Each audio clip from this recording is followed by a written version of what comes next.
I will begin this webinar called Untangling the Mess. And my goal here is to explain to you the way it works with performing rights organizations. Those are organizations like ASCAP, BMI, SOCAN, PRS if you're in the United Kingdom, GEMA to some degree if you're in Germany, SACEM in France, JazzRec in Japan, performing rights organizations. Some of those are music rights organizations, and I'll explain that in a little bit.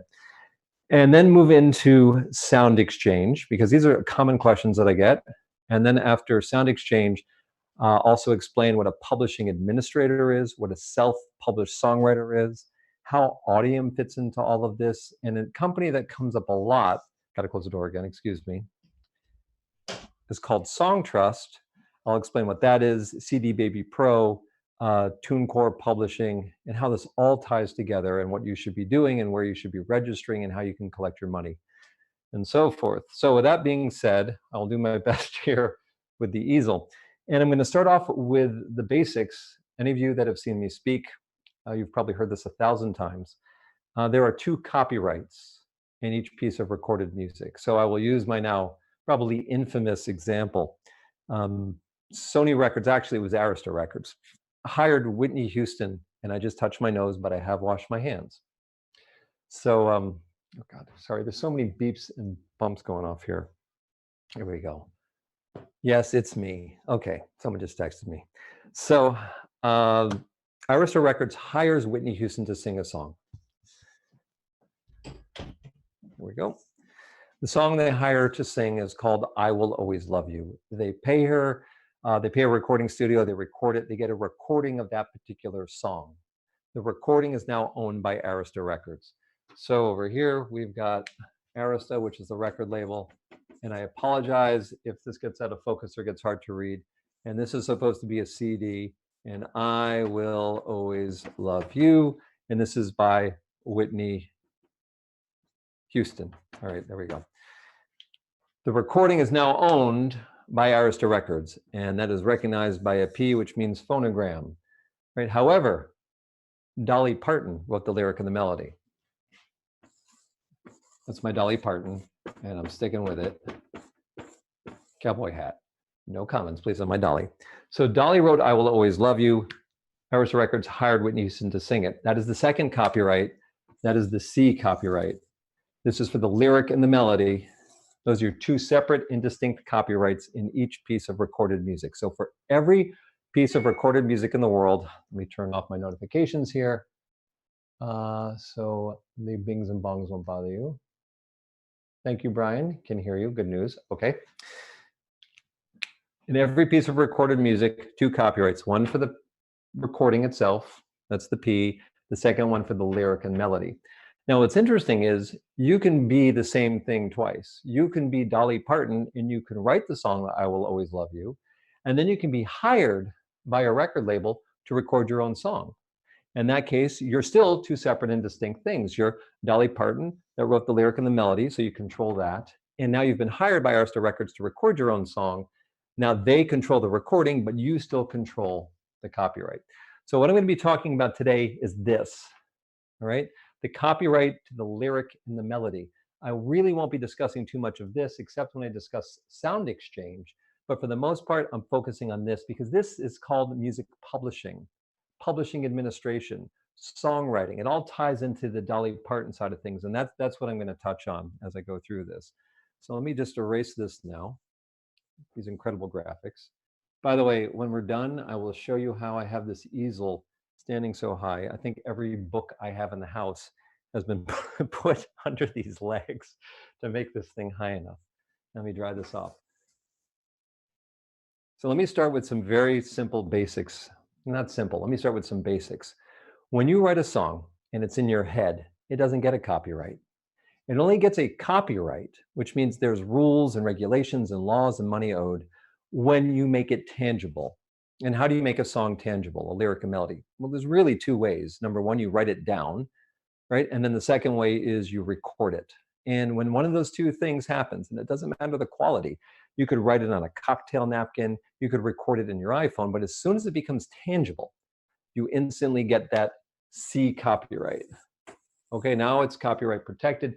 Now you have rights. And the rights vary depending upon different uses and so forth. But the minute it's tangible, you get a copyright. Remember, we're talking about Dolly Parton here, the lyric and the melody.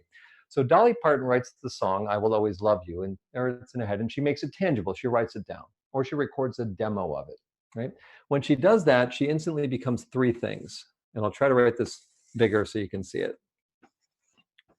I'm simplifying, okay, making sure that kind of works. Okay, that's a 1, that's a 2, that's a 3, that's my chicken scratch. Number 1, she becomes the songwriter. She becomes the songwriter because she wrote the song.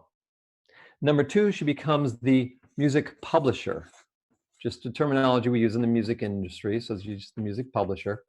And that's because she owns the copyright.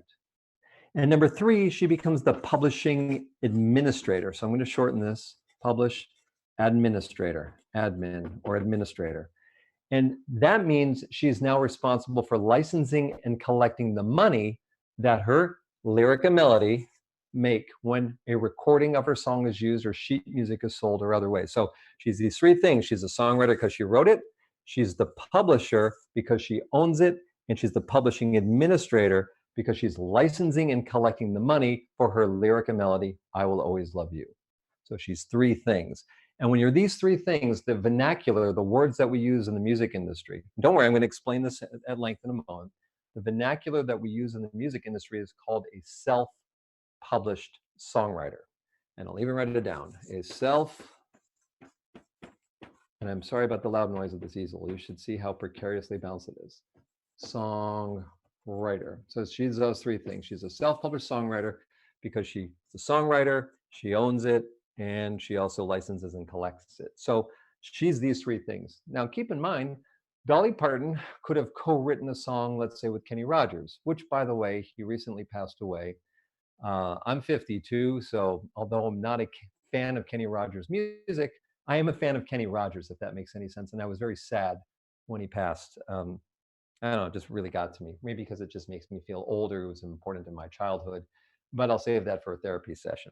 So if she wrote a song with Kenny Rogers, let's say, and Kenny Rogers said, well, I'm responsible for half of the song and you, Dolly, are responsible for the other half of the song, then she'd still be the songwriter, she'd still be the publisher and still be the administrator, but only for, in this case, 50% of the song. So if there was $1 for the composition, for the lyric and melody, 50 cents would be owed to her, and the other 50 cents would be owed to Kenny Rogers.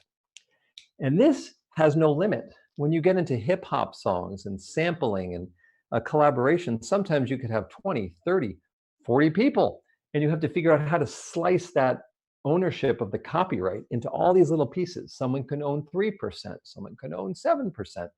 And if you're sitting there and you're in a band and you're saying, wait, well, we collaborate together and we never really thought about this. Well, you should think about this because Ringo Starr didn't make as much money in the Beatles as John Lennon and Paul McCartney because Ringo didn't write the songs. However, what would have happened if John Lennon and Paul McCartney and the Beatles didn't keep track of what they wrote and they just decided, oh, let's just split it up evenly, right? Then they would all have shared in the money differently. John Bon Jovi from the band Bon Jovi, if I recall correctly, most of his bandmates are considered work for hires, and he controls most of the copyrights and gets paid most of the money because he writes the songs. So you should discuss when you collaborate with someone else who owns what percentage of the song, and that becomes important because you need to give that information to other places to let them know how much money to pay you when some money comes in. So now I'm going to take a quick look over here to see if I see any pressing questions. So bear with me. There we go. Was there some music legislation preempted by the pandemic? Hey, everybody. I'm just scrolling through it quickly, and I apologize again if there's probably questions. Oh my God, there's a lot of messages in here. All right, I'm going to table this for a second, and I apologize. When I ask for questions, let me do this a different way. I'll roll through this, and then I'll go and ask if you have any questions, and I'll come back and I'll look and see if you have any, and I'll do my best to answer them. Plus, some people emailed some questions ahead of time, and I'll do my best to answer those. Okay, so with this out of the way, we now know lyric and melody. Self-published songwriter represents all 3 things. And by the way, by default, each and every one of you out there that have ever written a song, and have recorded it or written it down, whether you knew it or not. This is you. You are by default the songwriter, the publisher, and the administrator. Even if you've never heard of these terms before, even if this makes no sense to you, you are these three things. So this is sort of where things start. This is the birth of the copyright. This is what you are, whether you know it or not. And this is the way the world works. You get this protection in this copyright, and you get to play these roles, whether you know it or not, the minute it's made tangible. So let me now move into this one, publishing administration, because this is where things get even more confusing. Okay, let me just use one of my, Lysol disinfectant wipes and forego wiping down a surface. Hang on. By the way, this will probably be the cleanest corona-free virus surface on the planet by the end of this webinar. All right, there we go. Okay. So let's move into publishing administration. Remember, I'm going to draw real small up here now. 1, songwriter. 2, publisher. And 3, publishing administrator. And here is the person that is all three of those things. Now, it is your job as the publishing administrator to license and collect the money that is being generated by the use of your lyric and melody. I hope you can see that okay. I'm looking at my computer screen. I see it's a little fuzzy. I'm sorry. Now, what are you licensing and collecting for? The right of distribution, the right of derivatives. I always misspell derivatives and I apologize. Derivatives, something like that. Whatever. The right of public display. The right of reproduction. The right of public performance.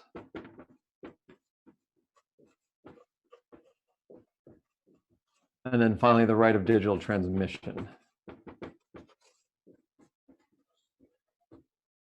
I spelled trans wrong, transmission, I apologize. Okay, so 1, 2, 3, 4, 5, 6.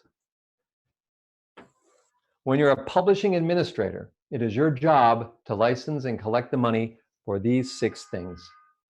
Okay, these are the rights, the types of rights that exist with this lyric and melody, with that copyright. And each one of these, here, I'll spell this out, distribution. Each one of these is a separate type than the other, but they work in connection. For example, the right of distribution combines with the right of reproduction in order to allow for a download.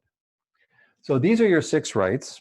And now it is your job, whether you know it or not, to go out into the world and license and collect this money from the entire world, anytime your lyric and melody is used.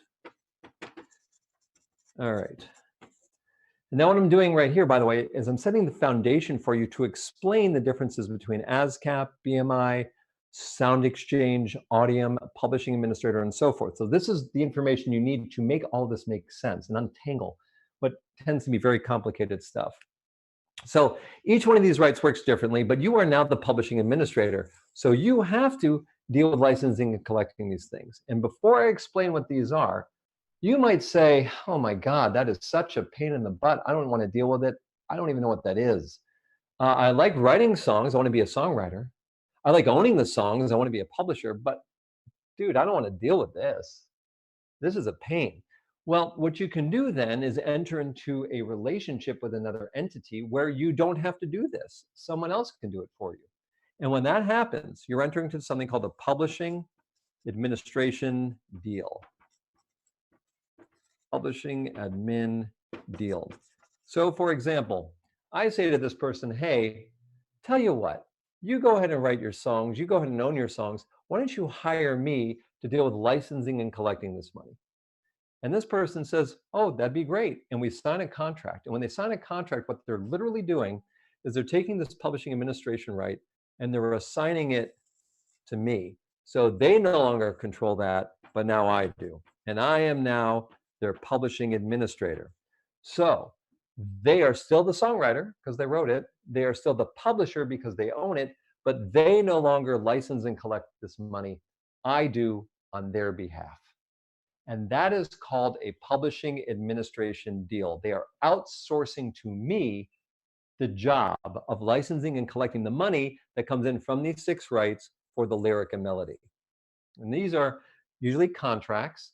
And going back some years ago, before I launched it at TuneCore, you couldn't just get one of these. Someone had to decide they would do this for you. So you would have what's called publishing administration deals. There was a great company called Bug Music Publishing.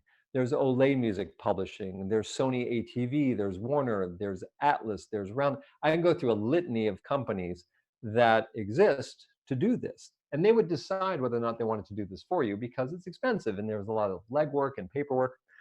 What happened is, as technology came up, companies like TuneCore, again, this is where it started, is I created a system to allow anybody to have access to hire a company to do this for them. And then once we launched that at TuneCore many, many years ago, must have been 2010 or 2011, then CD Baby stumbled into it and other entities got into it and Song Trust came into existence. So this is what a publishing admin deal is.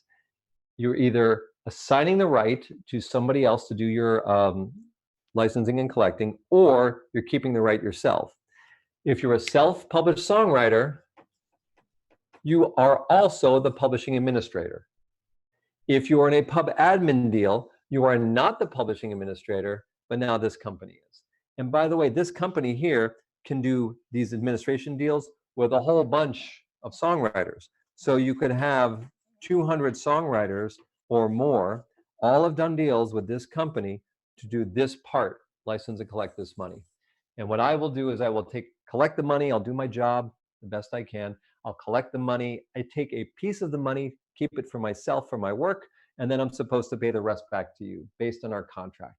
How much do I take? It can vary significantly. I could take 5%, I could take 2%, but it tends to be closer to 15% to 30%. Usually somewhere between 15 to 20% is kind of where your publishing administration deals are, which means when they collect money for this stuff and it comes in, if there's $1 and they're taking 20%, they'll keep 20 cents and they'll pay the rest to you, provided you are recouped. Sometimes they'll advance you money on what's coming in the future and they need to make it back before they pay you. So that's what a publishing administration deal is. And that is what a self-published songwriter is. And it's very important to understand the distinction between those two things. Many of the questions I receive is, I'm a songwriter, I wrote my song, how do I get a publishing administration deal? How do I get a publishing administrator? You are the publishing administrator. You're already in a publishing administration deal. You're just doing it for yourself. You just don't know it, and it's not your fault. No one gave you the information. But by default, you are the publishing administrator. If you sign up with a company like CD Baby Pro or TuneCore or Song Trust, you are no longer the administrator. They are. You've assigned that right to them. And that is the important difference between the two, and you've got to get your arms around that. If you have done a publishing administration deal, you can no longer do a deal with anybody for this copyright. You can't do a deal with an Audiam because you don't control the administration right. You can't go and say you're the publishing administrator with other organizations. They are. And that's the role that you're giving them. So that's a publishing administrator, and that's a self-published songwriter. So now I'm going to move into these guys over here, these 6 rights. And then I'm going to back into ASCAP, BMI, performing rights organizations, and then SoundExchange. All right, goodbye, Dolly. There we go. All right, so very quickly, what are these rights? What do these mean, these 6 rights for that? Well, the ones that have really been impacted the most by technology, going back over the last 20 years, are really these guys right here, public performance and reproduction. Yes, the other ones are impacted as well. I don't want to discount them. But these in particular have ballooned in their necessity and revenue generation. So let me start with the right of public performance. What is the right of public performance? And this will tie directly into ASCAP, BMI, and performing rights associations. The right of public performance means that whenever the lyric and melody is publicly performed, the place that is publicly performing it needs to have a license. usually. And there's exceptions, like you do it in your house and play for your family. But if there's commerce involved, or broadcast on television, or radio, or even the internet, all of that is a public performance of the lyric and melody. So here's some hard examples. You go to a venue and there's the band playing. The band is playing a song. Maybe they're covering the Beatles' Paperback Writer. If they're doing that, the venue has to have a public performance license to allow the band to perform that lyric and melody. So live venues need a public performance license. In addition to live venues, broadcast radio, AM and FM radio, they also need a public performance license. In addition to broadcast radio, television, regular television that broadcast in the old days, NBC, CBS, ABC, now Netflix, Hulu. Every time one of those television shows broadcasts, it's used doing a public performance, and there's music in it. It does a public performance of the music that's in there. If you go into a movie theater and there's a movie playing with music in it, outside of the United States, those movie theaters need a public performance license. In the United States, we don't, just the way the rules work here. If you have an elevator and you hear music coming through the elevator, public performance license. You go into a grocery store, you go into a health club, you stream something on your Peloton exercise bike. All of that are public performances. So as you can tell, the opportunity for public performance is great. A noodle shop in Japan, right? A bratwurst place in Germany, and so forth. All of those are public performances. So if you're a self-published songwriter, which means you're the publishing administrator, one of your jobs now is to go out and listen to the entire world for every time your lyric and melody is being publicly performed. Oh, I left this out and I shouldn't have. The internet. Anytime there's a stream on YouTube, anytime it's on a website, every time there's a stream on Spotify, those are all public performances as well.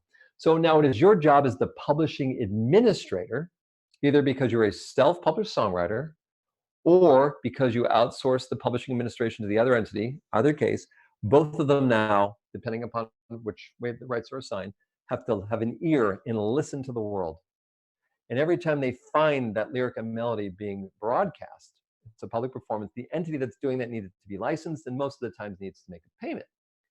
Well, clearly you can't do that. I can't do that. Nobody has the capability to do that. How do you be a giant, omnipresent, omnipotent ear to listen to everything?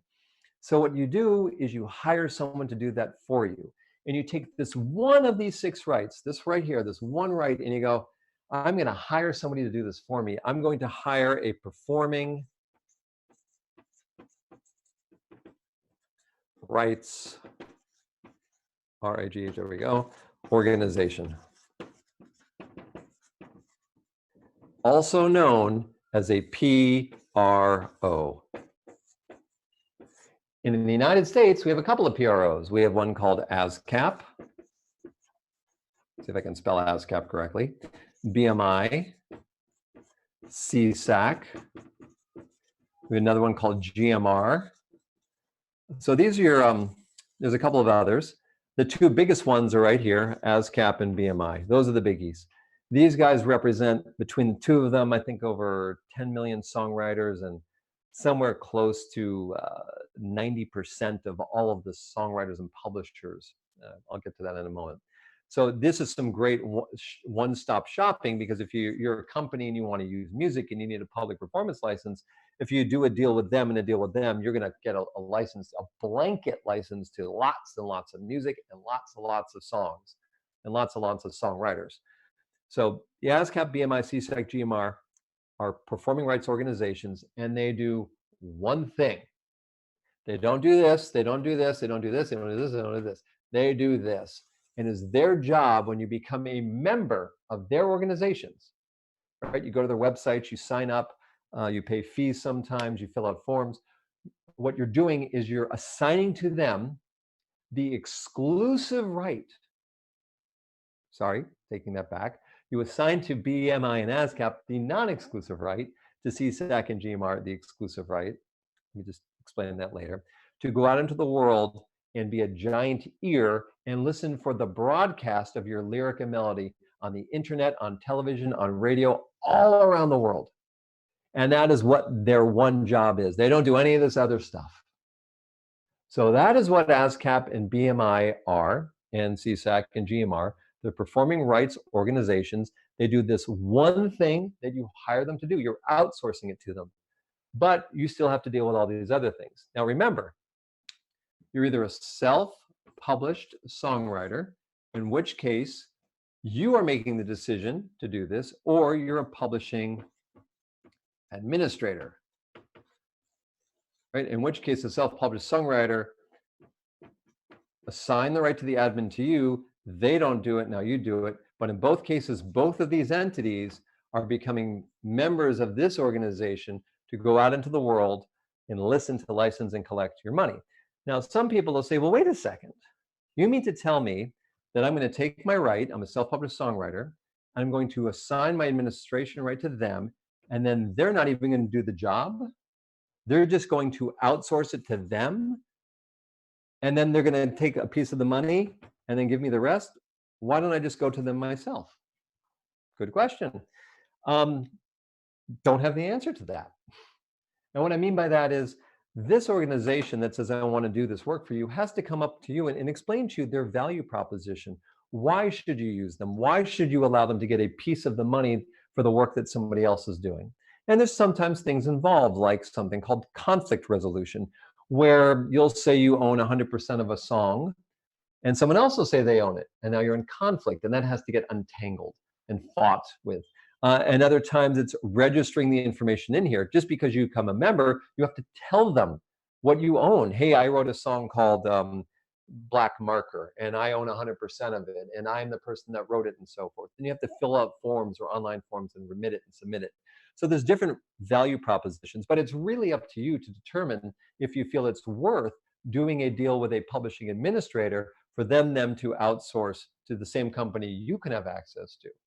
Now, what's interesting is publishing administrators won't just do deals for one of these rights or two of these rights. They're going to say, I'll only work with you for all of these rights. Whether I do the work or not is irrelevant. That's my leverage. That's the way it's worked traditionally. That's the way we're set up to work now. It's just the way it is. So that's the right of public performance. And that's what ASCAP and BMI are. They are performing rights organizations being hired by either the self-published songwriter or the publishing administrator to go and listen for the broadcast of the lyric and melody around the world on the internet, on television, on radio, in retail shops, and so forth. And when that happens, money's collected, they take a piece and remit the rest back to you. So that is a performing rights organization.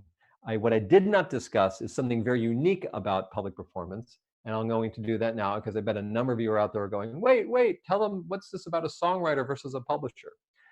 So the money that comes in for the lyric and melody, for this, distribution, derivatives, public display, reproduction, and digital transmission, that money gets paid to one entity and one entity only. And that is the publishing administrator. So when money comes in for this, or this, it either gets paid, all of it gets paid to the self-published songwriter, or the self-published songwriter has earned it, or it gets paid to the publishing administrator working for the self-published songwriter. In every case except one, public performance. So now what I'm going to do is show you what happens with public performance money, because it is different income than all the other income that comes in. With performing rights organizations, PROs, when the money comes in, what they do is different than when money comes in for this, and this. They'll take the money, it'll come in, they take a percentage. So they're going to take a piece of them. Let's say, oh God, I got to do easy math here. Let's say money comes in, they take a percentage, they put it in their own pocket for the work, and what's left over is $1 after they take their percentage. They're going to take that $1 and they're going to do something that nobody else does. They're going to split the dollar. Just looking there, make sure you can see it. Okay, here, dollar. They're going to split that $1 and they're going to say, we're going to pay half of that dollar, 50%, or in this case, 50 cents, to the songwriter. They're going to take the other 50%, which is another 50 cents in this example, and they're going to pay it to the publisher or the publishing administrator. So what does that mean? Well, let's go back to our prior example. Okay, we're going to go back to the self-published songwriter versus the publishing administration deal. Self-published songwriter. 1, 2, 3. They are the songwriter, they are the publisher, and they are the administrator. Versus, okay, that's your self-published songwriter, an admin deal, pub admin. Pub admin is just the administrator. And what happens with the pub admin deal, the songwriter publisher assigns the admin right. 1, 2, 3. Not from them, and assigns it to them, right? So those are your two different types of deals, self-published songwriter or publishing administrator.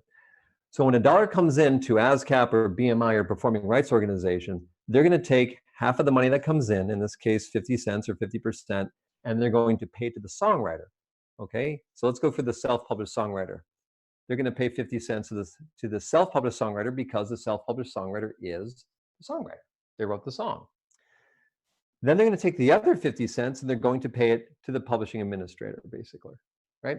So in this case, they're actually going to pay the 50 cents to the publisher, but I'm using the admin right to follow the money.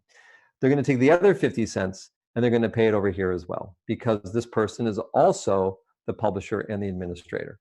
So this person is going to end up with the full dollar, assuming when they went to register with the performing rights organization, they explained to the performing rights organization that they are both the songwriter and the publisher.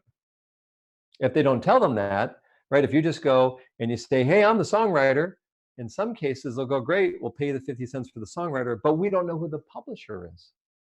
And so they'll literally hold on to the money because they don't have the information in their database. This is why when you register, become a member of ASCAP or BMI or other performing rights organizations, you need to make it clear if you're one, the other, or both. Okay, so that's the way the money flows when you're a self-published songwriter for public performance. ASCAP, BMI go out, they collect money, they take a percentage. The percent that they take changes depending upon where the money's coming from, television, radio, the internet, and so forth. Did they do a deal? Frequently, by the way, the performing rights organizations in the United States will say, well, we're going to do a relationship with an organization just like us in Germany. We're going to go to an organization in Germany called GEMA. And GEMA is kind of like us, and they're going to listen to stuff there, and we're going to listen to stuff here. We're going to reciprocate rights, and they're going to try to collect money for our members. They'll take a fee for their work, kick it back to us. We'll take a second fee, and then we'll split it up. So they create these pipelines to collect this money. Comes in, it gets split. That's for the self-published songwriter. So how does it work when it's not a self-published songwriter? Let's go now to the second example. Let's go to you are in a publishing administration deal. Okay, now we're going to show how the money flows for that. Ooh, that's loud. So the same dollar shows up, 50 cents or 50% goes to the songwriter, and the other 50% goes to the publisher. Okay, but this is different this time. It's actually going to go to the admin. Publishing admin, there we go. It's going to work differently this time. Let's say down here, this publishing administrator went to this person, let's make it Dolly Parton, and said, hey, I'll do your administration. And Dolly says, no, I'll do it myself. I'll do it for you, and I'll tell you what, I'll even write you a check now for $1 million of the money you're going to make in the future. Great, I'll take $1 million, you got it. So we do a deal, and a check gets written to Dolly for $1 million. Now Dolly owes them, the publishing administrator, $1 million in the royalties that come in off of this. So you would think if a dollar comes in for public performance, that Dolly wouldn't get any money because she owes back to these guys $1 million. And she hasn't made that money back yet. That's called an advance, and this is called recoupment. Well, that's not the way it works with a public performance organization. A public performance organization doesn't care what's going on over here. They don't care if Dolly owes them money. They don't care if these guys are gracious or horrible or whatever. They do something to protect the songwriter. And what the performing rights organization will do is they'll take 50 cents under all circumstances, half the money of the dollar, and they will pay it still to the songwriter. So it doesn't matter that Dolly's in a publishing administration deal. She's going to get half of the public performance money, no matter what. That's one of the benefits of a performing rights organization. They split the money. The other 50 cents, this guy, that'll get paid to them, right? Doesn't get paid to her. So they get to collect money back to offset the $1 million they gave her. Also, the 50 cents that goes over here, the publishing administrator doesn't get to take any fee, doesn't get to take any percentage of it. It's going directly to the songwriter. Over here, when it's being paid to the administrator, they are taking a fee. And this is, again, a benefit of a performing rights organization. They will split the money, pay the songwriter directly for half, and then they'll pay the second entity, the publishing administrator, the other half. Now, the publishing administrator can be yourself or another company. If it's yourself, you're going to get the songwriter percentage and the publisher percentage. If you're not, and you're in a publishing administration deal, you get the songwriter money. The publishing administrator gets the publisher share. That's a very important distinction about public performance. All the other things here, distribution, derivatives, public display, reproduction, digital transmission, none of them work like that. For all of these, the money goes to one place and one place only, to whoever controls the administration right. There's no split between songwriter and publisher. It's just money for the composition, right? And it goes either to the self-published songwriter, all of it, or all of it goes to the publishing administrator. Only public performance gets split like that. So that's the unique nuance about ASCAP, BMI, and performing rights organizations. They work like this around the world. All right, now let me get rid of that. Just these incredibly clear diagrams. I'm sure you're floored by them. Hang on. All right. So now, that's the first one of these 6 rights that I've talked about. The second right I'm going to quickly touch on. It's right here, the right of reproduction, because the right of reproduction has been influenced a lot and impacted a lot by technology. So the right of reproduction, literally, it has what I like to call sort of 2 subsets to it, 2 very popular subsets. So reproduction. Remember, if you're a publishing administrator, either because you're a self-published songwriter or because you're a publishing administration company like Sony ATV or Songtrust, you're licensing and collecting these 6 things. And the right of reproduction usually splits into 2 categories: synchronization and mechanicals. These are just industry jargon used to describe income types. So synchronization, that is when you synchronize a moving image to a lyric and melody, right? Synchronizing a moving image, a movie, a TV show, a YouTube video, a video on old MTV. It is a pictures, and there's a song playing that's been synchronized to it. Hello. Sorry, I'm just having a visitor, which threw me off. So that's the synchronization license. It's when you synchronize the lyric and melody to a moving picture. That's sync income. The second type of income is called mechanical royalties. It's just a name. They could have called it banana royalties. It's just called mechanicals. And the root of the word mechanicals comes from when there were player pianos, and people used to write songs and put them into pieces of paper and piano rolls. If you ever watched the television show Westworld on HBO, the opening of the show has that player piano with that roll in it. That's a player piano roll. So people would write songs, they'd punch out paper, so when the paper got put into the piano and the piano would play it, it would make the piano play. It was a mechanical device, and every time one of those piano rolls sold, the person that wrote the song would earn 2 cents. The term mechanical has stayed with us, and the right of reproduction means every time there is a reproduction, which is a legal definition of the lyric and melody, the entity doing that needs a mechanical license and needs to make a mechanical payment. So what is the right of reproduction? The right of reproduction is when you take a lyric and melody and you record it, let's say, and then you manufacture a piece of vinyl. It has now been reproduced onto that piece of vinyl. If you make 1 piece of vinyl, that's 1 reproduction. If you make 10, that's 10 reproductions. Each reproduction is supposed to be receive a payment for it. And I'm in a table right now, the right of reproduction, mechanical royalties, and the sort of the nuances to it, because that's a whole other 2-hour presentation. But that's what a mechanical royalty is: manufacturing vinyl, manufacturing cassettes, anything physical. On top of that, the internet came into existence, and we began to do things that weren't physical, like a download. A download isn't like a piece of vinyl. You can't hold it. And so the law was extended and changed to say, Hey, you know those downloads? Digital phonographic downloads, DPDs.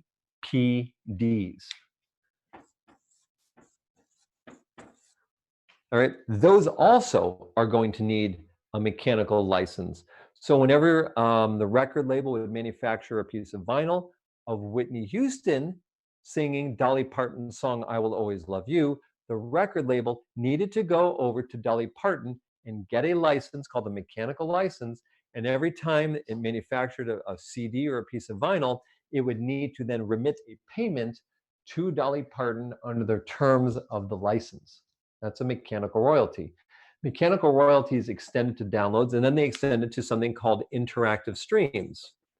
Okay, these are all pieces of new technology. An interactive stream is something like Spotify or Apple Music or Deezer or Rhapsody, or I guess it's called Napster now, or Google Play or YouTube Music. The services where you can go and pick the music you want, you can start, you can stop, you can go backwards, you can go forward. That's called interactive. And if you can't do that, like the original Pandora, that's called non-interactive, and they work differently. But the right of reproduction is necessary for physical downloads and interactive streams, and it generates mechanicals. Now, some of you might be saying, wait, what about YouTube? Well, there's different components to YouTube. YouTube, again, is a very complex topic to discuss. But to keep it simple, there's something called user-generated content. That is, I go to YouTube and I create an account and I take a video of my two cats fighting. And in the background, we have the song I Will Always Love You playing as performed by Whitney Houston, written by Dolly Parton. That's a piece of user-generated content because I'm the user, I generated it, and I uploaded it to YouTube. Now, when I do that, what I've done is I've synchronized, whether I realize it or not, a moving image to the lyric and melody, right? If there are my cats fighting, and it might not be in sync, but it doesn't matter. In that case, the YouTube revenue from user-generated content, because there's actually a moving image, a movie there, is synchronization income. It's not mechanical royalties. The two are different. And the reason that's important is the laws over how this money is calculated and what type of licenses you need and when payments are made differ if it's a synchronization income versus if it's mechanicals. And that's why that's important. So that was the second right, right? You've got all six, and I'm only talking about these two. The right of reproduction is the second right. PROs do public performance. Reproduction, you can either, just like you could do public performance rights on your own if you want to, you can't. It's very difficult. You could do reproduction rights on your own if you want to, and you can, but it's very difficult. So to answer the question as to what is Audiam, the company that I started, that I now run, and what do we do? Audiam is a company that does one very specific thing. Just like ASCAP and BMI are hired by the self-published songwriter or the publishing administrator, or just a songwriter in some cases, they're hired to deal with the collection of public performance money. Audiam is hired to deal with the licensing and collection of only that money. As a matter of fact, it even gets narrower. It only deals with the licensing collection of the money for the right of reproduction for mechanicals for streams in the United States, or YouTube only in the United States, or all digital mechanicals in Canada and YouTube in Canada. So we work at Audiam, just like ASCAP and BMI work for either the publishing administrator or the self-published songwriter. If you've done a deal with Songtrust, with TuneCore, with CD Baby, or with someone else for them to be your publishing administrator, Audiam, we can't work for you. We can only work for the publishing administrator because we are required, they've got the administrative right, and we have to remit payment to them. If you are a self-published songwriter, we can work for you because you can control that administrative right. If you are a publishing administrator that works for a whole bunch of songwriters, we can work for you, but we can only work for the administrator. So that is what Audiam does. Audiam does that one thing just for YouTube in the US and Canada, and it does that one thing for streaming mechanical royalties in the United States and download and streaming mechanical royalties in Canada. That's it. We don't do this, we don't do this, we don't do this or this or this. We do this one little thing, and we're hired as an outsourced solution by publishing administrators or self-published songwriters. We are not a publishing administrator. That is who we work for. ASCAP and BMI are not publishing administrators. That is who they work for. We all work for you. So I hope that it sort of clears that up. And now I'm going to get into a more detail, because I get this question a lot. Well, what about Song Trust? Can I become a member? And Song Trust comes up a lot. What is Song Trust? Song Trust is a publishing administrator. It does deals with self-published songwriters, and it says, don't do your own licensing and collection. Let us do it for you. You can still be the songwriter, right? You wrote the song, you can still be the publisher, you own the song, but become a member of our organization, sign up with us, and now we'll take over the licensing and collection of these 6 rights, and you won't have to. And in return for that, we're going to take a fee when the money comes in that we collect, and we'll pass the rest back to you. That's what they are, and that's what all publishing administrators are. So how does that jive with Audiam? Because I get that question a lot. Audiam is not a publishing administrator. I know I've said that a few times. I'll say it again. If you need to walk by, go for it. That's okay. That's okay. Thank you. Sorry, my daughter. She's telling me that the whiteboard is dirty, and she's probably right. So let me make it a little cleaner. Thank you. Once again, your knowledge is more important than my coronavirus extinguishing. All right. Oh, you're right. Look how dirty that was. Yeah. All right. Thanks, Kira. Ugh. Okay. So if you do a deal, sorry, let me get back on track here. Okay. If you do a deal with Song Trust, you have just assigned to them the exclusive rights to be the publishing administrator. And now they're going to license and collect the money for these 6 rights. If you do a deal as a self-published songwriter with Audiam, all you've done is hire us to collect and license this one of these 6 rights. So we are not a publishing administrator. We at Audiam, we can work for Song Trust. They should hire us. We would make them more money and thereby make you more money. That deal just hasn't happened yet. We do work for companies like Song Trust. We work for Roundhill Music Publishing. They're a publishing administrator. We work for Rough Trade. We work for Mute Songs. We work for Clearbox and Blue Water and a number of publishing administrators. But we also work for self-published songwriters. We can work for both. Whoever controls that administrative right, we can work for. So that's the difference between Audiam and a publishing administrator. We work for publishing administrators. A publishing administrator is either you as a self-published songwriter or the company you hired to be your administrator. That's who we work for. We are not a publishing administrator any more than ASCAP and BMI are. So that explains, I hope, in a way to understand the difference between a self-published songwriter, a publishing administration deal, performing rights organizations, Audiam, the right of reproduction, and mechanicals. Now, one of the questions I get is, do I need to hire someone for public performance? Can't I just license on my own? Technically, yes. You don't need to become a member of ASCAP or BMI or SOCAN or anybody. Technically, you can go out into the world and say, I've written these songs, and if the television show wants to use it, you need to get a license from me. You don't have to deal with anybody. The problem is your ability to enforce that. Because if you've not become a member of one of these organizations, typically what will happen is the television network or the production company or even the streaming music service will say, well, screw it, I'd rather not use your music than have to deal with going with you direct. I'd rather go to these sort of clearinghouse collection agencies that represent a whole bunch of people at once. And the same thing holds true with the right of reproduction. You don't need to have anyone do this for you. You can do it on your own. I created a company that does that one thing and does it very well, and it does it in a very unique way, which confirms you're actually getting paid, and it provides you analytics and information. But by no means, you don't need to use an Audiam, just like you don't need to use a performing rights organization. But we're an outsourced solution. It's almost like doing your taxes. You could do them yourself or hire an accountant to do them for you who understands the tax laws. And there's other whistles and bells, and I don't want to turn this into an infomercial, so I'm going to stop there. But that is what Audiam is, and that is how we work, and that's what a performing rights organization, and that's how they work. Now, the other rights here, I'll touch on those for 2 seconds before I sort of segue into the next topic.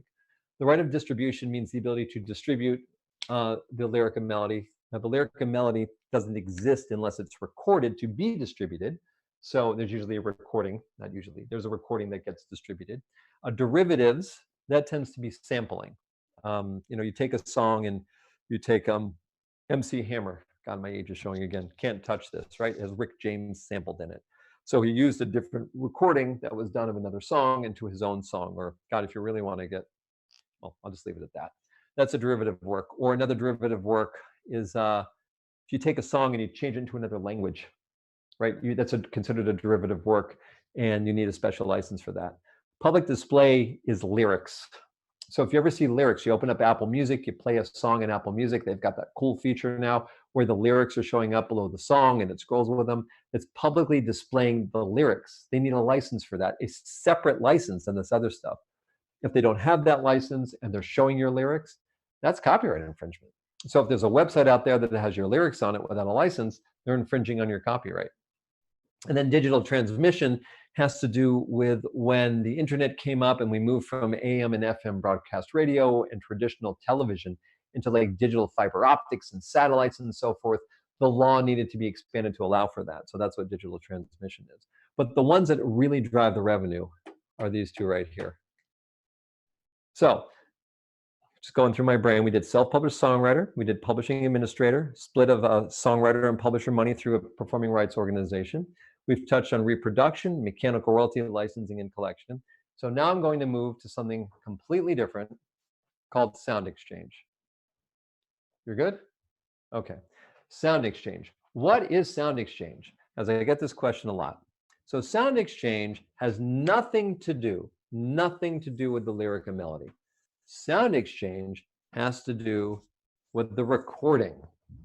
Completely separate right, completely separate income. And by the way, before I forget over here, another question I get a lot is, if I'm a member of ASCAP and BMI or SOCAN or APRA in Australia or SACEM in France, does that create a problem for you here? No, it doesn't. Separate rights, separate collections, separate countries. There's no conflict here. We don't get in each other's way. Now, over here, SoundExchange.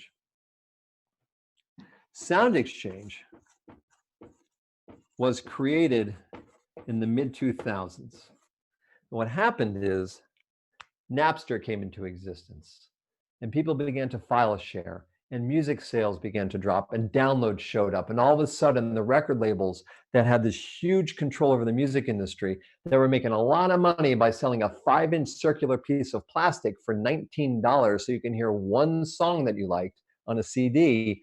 That whole model got smashed. And the record labels began to lose money.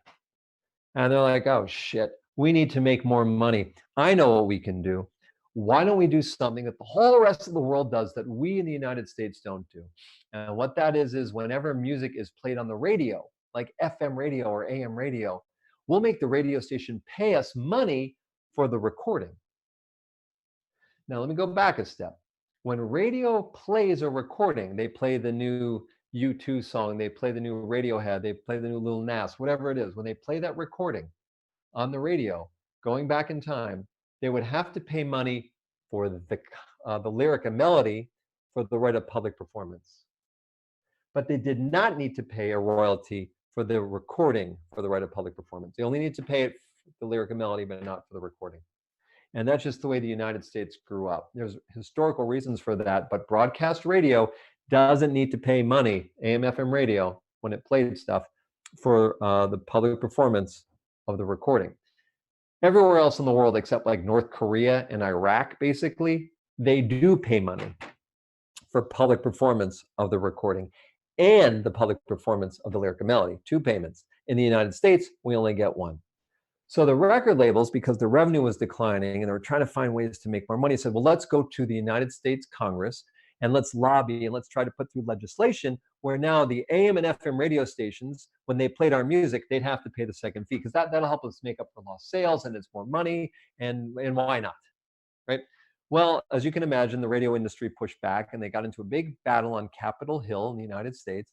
And the end result was something called SoundExchange. What happened is a law was passed that said, okay, listen, AM and FM radio, you still don't need to pay money for the public performance of the recording.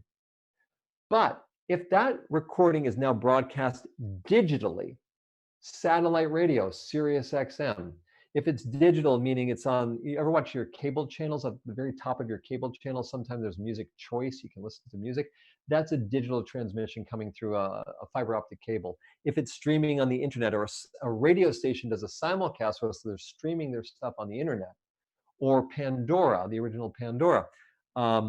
If that happens, because that's all digital, that's not AM FM, that's a digital transmission. So if there's a digital transmission of the sound recording and it follows certain rules called Digital Millennium Copyright Act compliant, DMCA compliant, then the entity that's doing that has to pay money for the use of it. And we're going to set the rates, we're going to regulate this to the government, and we're going to create an organization that will collect this money, and we're going to call it SoundExchange. And SoundExchange will collect the money for the non-interactive, remember interactive is Spotify, original Pandora is non-interactive, non-interactive Digital Millennium Copyright Act, DMCA, Digital Millennium Copyright, compliant digital transmissions. So DMCA compliant means you cannot pick the song you want to hear. You can say, I love the Beatles, I love Paperback Writer, and then Pandora will build a radio station for you around that concept, but they're not allowed to play that exact song. Over a half an hour, they can't play the same artist something like 3 or 5 times, I can't even remember. You can only skip a song so many times per hour. You can't go backwards. You don't get to know what's coming next. If it follows these sorts of rules that make it feel like AM or FM radio, it's DMCA compliant, and you can do that. But because you're broadcasting it digitally, you have to pay a public performance fee for the sound recording. That money goes to SoundExchange. SoundExchange collects it, and then SoundExchange will take the money it collects. It'll take a percentage for itself, and it'll take what's left over, percentage for itself, and it takes what's left over, and it will split it, and will pay 45% of the money here, 50% here, and 5% here. So I'll explain this in a second. Okay, here's $1. So if after SoundExchange takes its fee, it's got $1 left over for the public performance of a sound recording, okay? From that dollar, 45 cents will be given to the performing artist. So let's go to Whitney Houston performing I Will Always Love You. She's the performing artist. Arista Records hired her, but she performed it. So she's going to get 45 cents of that dollar every time that recording, even though it's owned by Arista, controlled by Arista, she is a performing artist, will get 45 cents. Now, Arista Records, the record label, they're going to get 50 cents of that dollar. And then 5% of that dollar is going to be paid to unions that represent musicians and session players. And then, because you have background musicians, right, that perform sometimes in songs, and they're going to get their unions and organizations are going to get 5% of the money. And that's what SoundExchange does. It collects money for non-interactive, DMCA compliant digital transmissions of sound recordings that has nothing to do the lyric and melody. It is completely segregated, it is completely separate, and that's the way it works. So all of you out there, you should go and you should register with SoundExchange. It is free, right? It is a requirement. It's a quasi-governmental organization. And when you go there, they're going to ask you questions like, do you control the sound recording? Are you a performing artist?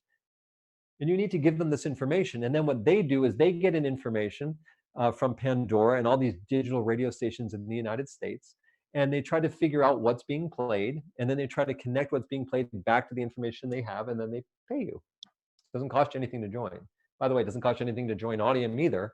ASCAP, BMI, I can't remember which one charges for the publisher, but not for the songwriter.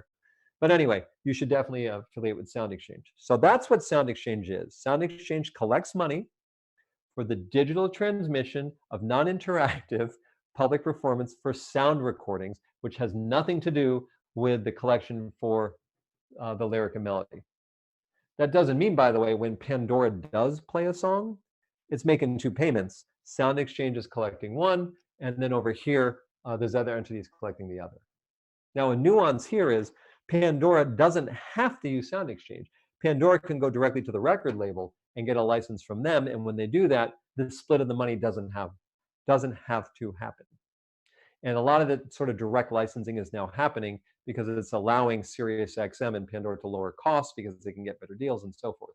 And that's why SoundExchange's revenue is going down, and they're trying to figure out what to do with the organization. It's, you know, it's not like it doesn't collect hundreds of millions of dollars, but it went through this huge growth. But once Sirius bought XM and consolidated, and then Pandora's been put under their wing, they then SiriusXM and Pandora are doing direct license with the labels, which means they're bypassing SoundExchange. So that's what SoundExchange is. All right, let me get rid of this. And I'm going to go back up over to here. And then I'm going to stop, I think, and see if I can figure out questions to take. So the next thing I want to touch on is the money that comes from these interactive streaming services like Spotify, Apple Music, Google Play.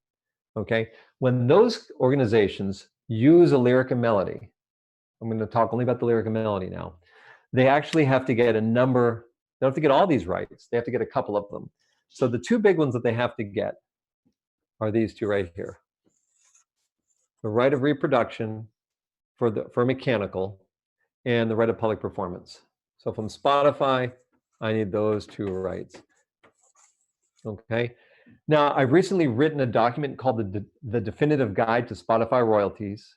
It runs about 45 pages. I think it has 67 graphics in it. If you go to my Twitter feed, which is TuneCore Jeff, which I'm going to change shortly, just because I can't take being associated with TuneCore anymore. I'm disappointed in what it's become. But if you follow my Twitter feed and you go there, you can find the link to download it. It explains a lot of the stuff I just did. It's well designed and hopefully will be educational. But it also talks about this at length. So Spotify needs the right of reproduction and the right of public performance in order for it to have the rights necessary to stream a recording. So it needs both for the lyric and melody. All right, so I'll do this very quickly. For Spotify to get the right to the recording, it literally calls up the record label, it signs a contract, or the distributor, the two sign contracts back and forth, and it gets the rights. For it to get the rights to the composition, it doesn't need to have a direct contract. It can follow rules that the United States government created called a compulsory license. And again, I discussed that in nauseating detail in the document. I encourage you to download it. The reason I'm getting into this is because I want to explain the way the money works in Spotify for the composition. When the money comes in, so first, how does Spotify get the license? Okay, public performance, as we discussed, is represented by performing rights organizations. So Spotify will do a license with them, BMI, ASCAP, etc. And the license it does is for all the songwriters and publishers it represents, tens of millions of songs, and they agree on a royalty rate and how, or the payment that will be made between them to them, and then these organizations are supposed to remit it back to here. Then it needs a second license. It only has one right there, right? It needs two. It only has this one. Where does it get the second right for the right of reproduction from? I wish we could do the interactive thing where you were sitting here. So the second right for the right of reproduction, as you're aware, can only come from the publishing administrator. And there's two types of publishing administrators: the self-published songwriter, or the second is a publishing admin entity. So for it to get the right of reproduction, it needs to go to a self-published songwriter, a publishing admin, or with the advent of my company Audiam, there's actually a third choice in the market, Audiam, which is a reproduction rights collection agency that represents those two things. So they can get a license from any of these three places. Once they have these licenses, I'm going to table how that happens and the copyright infringement that occurred and how they did not have licenses. Once that happens and the money comes in, the money then gets split between these two rights. Right, so let's say that the royalty calculation is set by the United States government, and again, very complex, and it's in that article, the Definitive Guide to Spotify Royalties. Just go to my Twitter feed, TuneCore Jeff, scroll through, you'll find it, and post this presentation. I'll retweet the link so you can just download it. What happens is on a dollar that comes in, about 50 cents of the dollar will go for the mechanical, and the other 50 cents will go for the right of public performance. Okay? So on a full dollar that's earned, it's split. Half of it will either go to the self-published songwriter, publishing administrator, or Audiam, and the other half will go to the performing rights organization. Just wanted you to be aware of that. So That's another quick fun note. And one last thing you should be aware of. And now I'm going to clean this off.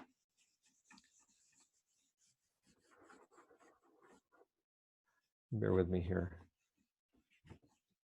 Now I want to move into how do you collect your money for digital uses from around the world. And this is a part of the industry that's got to change because it's just not right now. In my opinion, artists are getting screwed. Songwriters and publishers getting taken advantage of. And it doesn't need to be this way anymore, but I guess it's the music industry, so it kind of happens a lot. Okay, so let's say you are a songwriter and you want to collect your money from the United Kingdom and the rest of Europe when Spotify is playing it, your digital mechanical royalties, okay? This is your mechanical royalties. How do you collect that money? Well, right now you kind of can't. You can't call up Spotify and go, hey, Spotify, this is me, I live in the United States, you're using my stuff in Europe, you have to get a license from me and pay me. They're gonna not bother with you. What are you gonna do? Sue them in England and every country and throughout the EU, you can't afford it. Frankly, they could just not use your music. So you could do a deal with an organization called a publishing administrator. We just discussed that.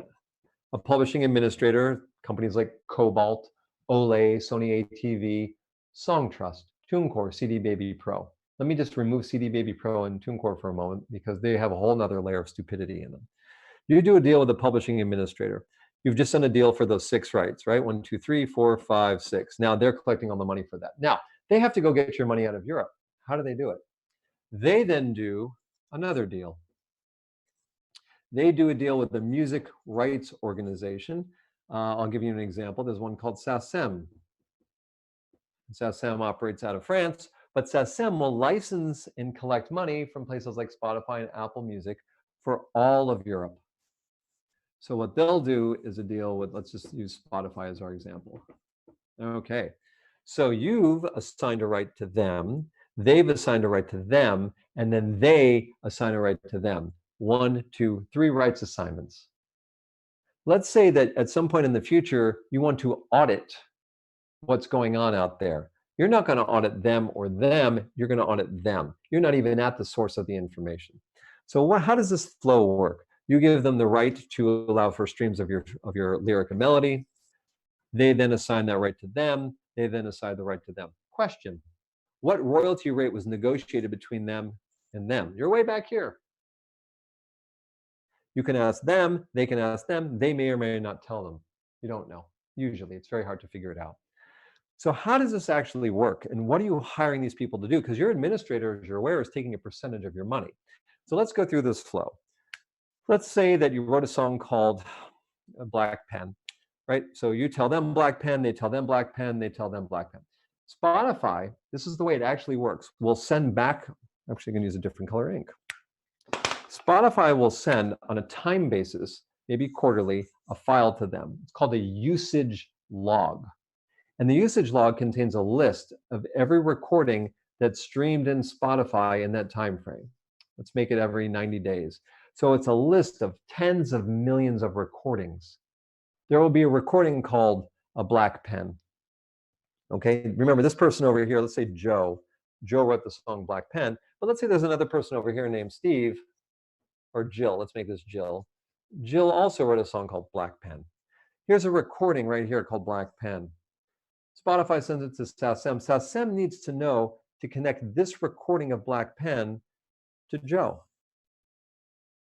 or to Jill, if they know who she is. Or maybe they don't even know who it is. So what happens is these organizations, these music rights organizations, get these usage logs, and if they connect every recording back to every songwriter, they don't get a lot of them. They miss somewhere between 10 to 30% of the recordings. They just don't know because they weren't built to do this. Audiam is, by the way. And yeah, that is an upsell because we're very good at it.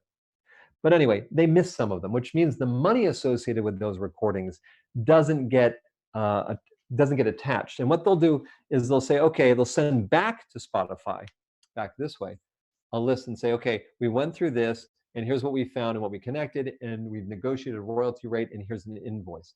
Spotify then will pay that money switching colors, back to SASM. All right, so there's your dollar figure. So there's going to be some money left here because it wasn't caught by the music rights organization in the first place. Then the money, then this huge file comes back here with money. Now, whenever you transfer data back and forth, big data, lots of data, there's always bad data. And when there's bad data, that means the money associated with that data doesn't go where it's supposed to go because there's bad data. You can't figure out who to give it to. So some portion of the money will remain here. The money that remains here, we call that black box money. And that black box money will be held on to until some point in the future where it will either be used to pay for their overhead, or alternatively, this black box money will be taken and given to the publishing administrators based on their market share. So Warner Brothers, Sony, Universal, BMG will get this money based on their market share. That could be your money, by the way, just didn't get matched properly. In addition, they're doing all the work here. It's a lot of hard work. And then what they'll do is they will take a percentage of the money. Now, typically, they'll take somewhere between 7 to 15%. I'm just going to put it at 10%. All right. Now, in addition to the 10% this organization is taking as their fee for them, they're also taking more money. It's just not an administrative fee. They take fees for something called cultural fees. So they'll say, look, we've created laws for us, rules for our organization that say we need a certain amount of money for SESTEM to go towards French culture and French art. So we're going to take that and we're going to use that to support our French culture and art and our French music scene, which is a good thing, but it's not really disclosed. And that's another chunk of your money gone. Or blank copies of DVDs or CDs, we're going to take some of that. So there's even more money peeled off than the 10%. It's just not an administrative fee, so you're kind of not even aware of it. As a matter of fact, if you go and you look at some of the annual reports from these music rights organizations, you'll see the total amount of money being taken off the top can be as high as 29%, even though their admin fee is only 10%. It's just buried in other ways. So they take their fee, and then they kick back the file. They do a transmission here. So here's your Song Trust. Okay, so Song Trust now gets this file and goes, great. Song Trust then takes another fee. Let's put them at 15%. Okay, now Song Trust, or I'm not picking on them, publishing administrators in general, don't really audit the results that come in, because if they could do that in the first place, they wouldn't need them to outsource to do the work. So they just kind of accept it, and for the most part, what they get is what they take. They can't figure out what's missing because they don't know ahead of time, and they're just not built to do that. So they're outsourcing the work to someone else. That other entity can't do the job as well as they should. They take their fee, they take additional money for other fees that you don't know about. They kick it back to these guys who didn't even do the work that these guys did. They'll take another percentage of the money. Remember, the more black box money left here, and the higher their market share, the more they make off of it, and they don't need to pay royalties. And when this kicks back here, there's going to be bad data. And the bad data means there's money that's coming in, they don't know who to pay it to. And that money is called suspense money. And these organizations hold it in suspense for usually 5 to 7 years, after which point they will take it and keep 100% of it as retained income because they don't know who to pay it to. Then after they do that, they'll kick it back to you sometime later, sometimes 6 months, sometimes a year, sometimes a year and a half, so it goes back. So let's follow the money on that, right? So if you can still see, you know, it works better on this side, sorry. We'll follow the money on that. So we start here, let's say that there's $1 earned, but they're not going to find the full dollar because they missed some recording. So let's make it, we'll do 90 cents. So on $1 that's actually earned, 90 cents makes it back to this organization. Let's see if you can see that. Oh, not very well, I'm sorry. So we'll start with $1, and then 90 cents makes it back. Is that better? Yeah, okay. Now, the organization, the music rights organization, is going to take their 10%. 10% of 90 cents is 9 cents. That leaves 81 cents. But they're also taking additional money that you don't know about for the cultural fees, the blank fees, and other stuff. So you can drop the 81 cents down to about 75 cents. Okay, so here we are at 75 cents. 75 cents coming over here. Now they're taking 15% of that. 10% is 7.5, 14, 15. So there's like another 17 cents being taken off of that, which means minus 17, 25, 65, 60, it looks like. So you're getting around, by the time we get down to here, you're getting around 52 cents on the dollar. And it's taking like a year, year and a half to get there. and the entity that's taking this fee here didn't even do the work, and the entity that was hired to do the work is missing the money, and that they benefit whenever there's bad data because they get to keep the black box money, and they benefit when there's bad data because they get to keep the suspense money, and this is the way the world works. Now, the problem is you don't have a choice because there is no pipeline that allows you to go directly to Spotify because they won't do a deal with the millions of songwriters around the world. And if you want to cut out this middleman here, for the most part, you can't do it. Right? So you have to have the second dip in here, which frankly doesn't make sense. And that needs to change. There's no reason why it needs to be like this. We can have something like this. There just needs to be the political will to do it, and it makes more sense. And you could have one entity licensed to everywhere around the world, and that will be coming. The question is when and who, not if. So that's something I feel very passionately about. That needs to change. And there's one last thing, and then I think I'm going to be done. So one last question I got, which is how come I can't sign up with Songtrust, but also sign up with Audiam? You can, but Songtrust won't let you.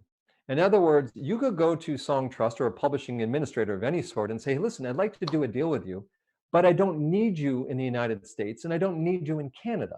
So can you just do my collection for the rest of the world? And those organizations can do that. They should do that, but they don't. Instead, they leverage you and they say, no, if you want to get that money through that really weird system I just showed you from the rest of the world, you have to give me the rights to your stuff in the United States. And you'll say, but wait, I don't need you. I can use ASCAP and BMI to collect my public performance in the United States. And I can use Audiam to collect my mechanicals in the United States. I don't need you for that. The response will be, well, then we won't work for you. So if you want your money from Europe and the rest of the world, you have to give us the other countries, even if you don't need us, because that's just sort of the leverage we have. And that kind of upsets me as well. It doesn't need to be that way. Anyway, I think that's about it. I hope that untangled some of the mess for you. I will tweet out the link to the definitive guide to Spotify royalties again. And now I'm actually going to go over to my computer and see if there's any important question that you'd like answered that I've missed. So I'm going to be here. I'm just over here to the side, bending over, putting on my glasses, and taking a look. If anyone has a question, please let me know. Just leave that there for no, that's okay, Kara. That's a very nice light. Can you put it, let's straighten that back up. I appreciate it though. Okay, yes, that's good, thank you. All right, hey Jeff, let's see. Oh, 99 new messages, all right. How will Audiam work with the new MLC? Okay, wait, how many ring rights is that? Oh my God, there's a million questions. How can we work with HFA and Audiam? Thank you, Jeff, you're welcome. Okay, let me talk of the Mechanical Licensing Collective and the Harry Fox Agency. So, right now, the way the world works is if Spotify wants to use your composition, and Spotify is just sort of my generic interactive streaming music service. I'm going to straighten that out a little bit. And I'm going to take a sip of water.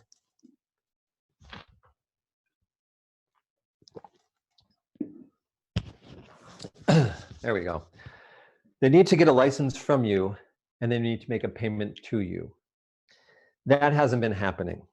I blame them. This isn't happening because they didn't build the necessary infrastructure to get the license and make the payment. Instead, they just sort of skipped it and said, screw it, let's try to get first to market. And so some of these companies, like a Spotify, who had a lot of money invested in them, over $2 billion, just ran to get public into the stock market and figured they would infringe on copyright or possibly, let me take that back, would potentially not build the right systems, possibly infringe on copyright and so forth, and just clean up the mess later. And that's what they did. They didn't make the payments. So the way it works in the United States now is a streaming music service like a Spotify or an Apple Music has to get a license to this and then remit payments for that. And what ended up happening is they didn't get the licenses to this and they used the music anyway, and that's infringement. They got caught and they got sued. They got because Audiam sort of untangled the mess and figured out what wasn't happening. And at the same time this was going on, you had Warner Brothers or Warner, Universal, and Sony all owned equity positions in Spotify. They literally owned stock in Spotify, and they were trying to get the company public, which is totally fine. because if Spotify got public, it could mean each company can make a lot of money by selling their stock. Well, Spotify did eventually make it public, and Warner, Universal, and Sony and others made billions, that's with the B, of dollars off of the public sale of their stock, which they got to keep without having to pay royalties on it. However, it created a conflict because everyone that wasn't Universal, Warner, and Sony, most of them are getting their rights infringed upon. And so they worked really hard, the people that own stock in the company, to stop Spotify from getting sued and try to get it public. And they created settlements that didn't really settle and so forth. A lot of tension occurred. Ultimately, when all the dust settled, the major music publishers and their trade organization called the National Music Publishing Association worked with these organizations to create something called the Music Modernization Act, which was a new bill which has become law. And the new bill changes the entire way the money gets paid in the United States and makes one major horrible thing happen. So right now, the way it's supposed to work, this is a self-published songwriter or a pub admin. Okay. When there's a stream of a recording on Spotify, it creates two payments, one for the recording and one for the lyric and melody. Again, download the definitive guide to Spotify royalties. Go to my Twitter feed, flip down, you'll find it, and I'll tweet it afterwards. It goes through this in excruciating detail, but it has to pay these two royalties. When Spotify pays these two royalties, if you remember from earlier, part of the money from the stream goes to the Performing Rights Organization for public performance, and the other goes here for mechanicals. Okay? If you're a self-published songwriter, you're supposed to get paid. If you're a publishing administrator working for songwriters, you're supposed to get paid, and you're supposed to get paid on the 20th of the month for the streams from the prior month under a royalty rate set by the government, which I again explained in detail in the article. That's the way it's supposed to work. They're supposed to pay you directly. And it makes sense, right? If you're going to have a company that's going to make its money off of the use of your stuff, they should know who you are before they use your stuff, and then they should pay you when they do use your stuff. It's not very complex or complicated. They made it complex and complicated because they didn't build the right technology to take in the information. So what happens with the passage of the Music Modernization Act, instead of them paying you directly, everything changes. Now, let me go here, get rid of all this stuff for a second. Now, under the Music Modernization Act, the rules say that Spotify will instantly have a license to every one of these, every song, the lyric and melody, on the planet instantly. And that's going to start, I think, January 9th, 2021. That's when it kicks in. On that date, instantly, Spotify will have a license to every song on the planet ever written in the past, in the present, or the future. It's called a blanket license. Whether it exists now or not, doesn't matter, they're licensed. So they can no longer be accused of infringement by using something without a license. In addition, they don't have to know whose music they're using, because they're going to use everybody's stuff. And they don't have to make sure anybody gets paid, because it's not going to be their problem anymore. Instead, what's going to happen is they're going to take all the money that's owed for those mechanical royalties, and they're going to give it all to an organization called the Mechanical Licensing Collective. Now, this organization is a new organization that's being created and goes live in January of 2021.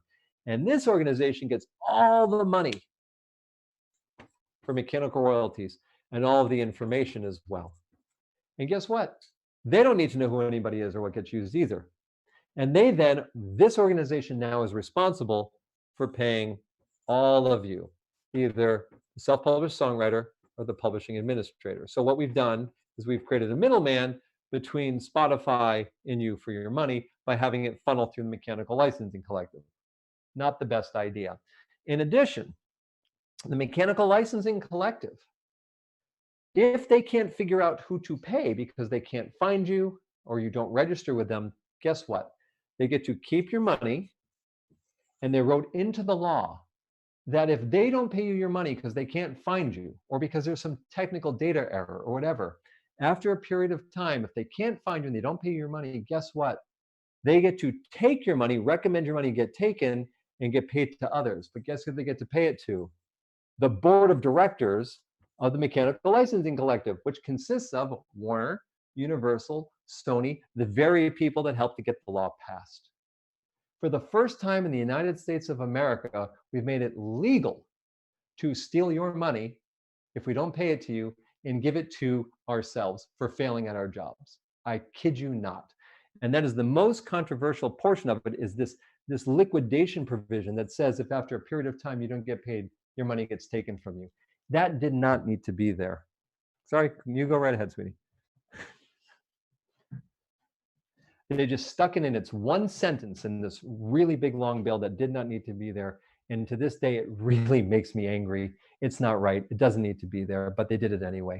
So anyway, that's the Mechanical Licensing Collective. So the question is, what role would Audiam play? The same role it plays now. It would be able to take a look at what comes in from these guys and see what the hell's not there, and then ensure we recover it prior to them being able to liquidate it, just like we do now with these guys. The only difference, by the way, right now, we can go back in time and recover the money. There is no law that allows your money to be taken and given to other people. So if you have money that's been earned from Spotify dating back to 2011 when it first launched in the United States, and you've never been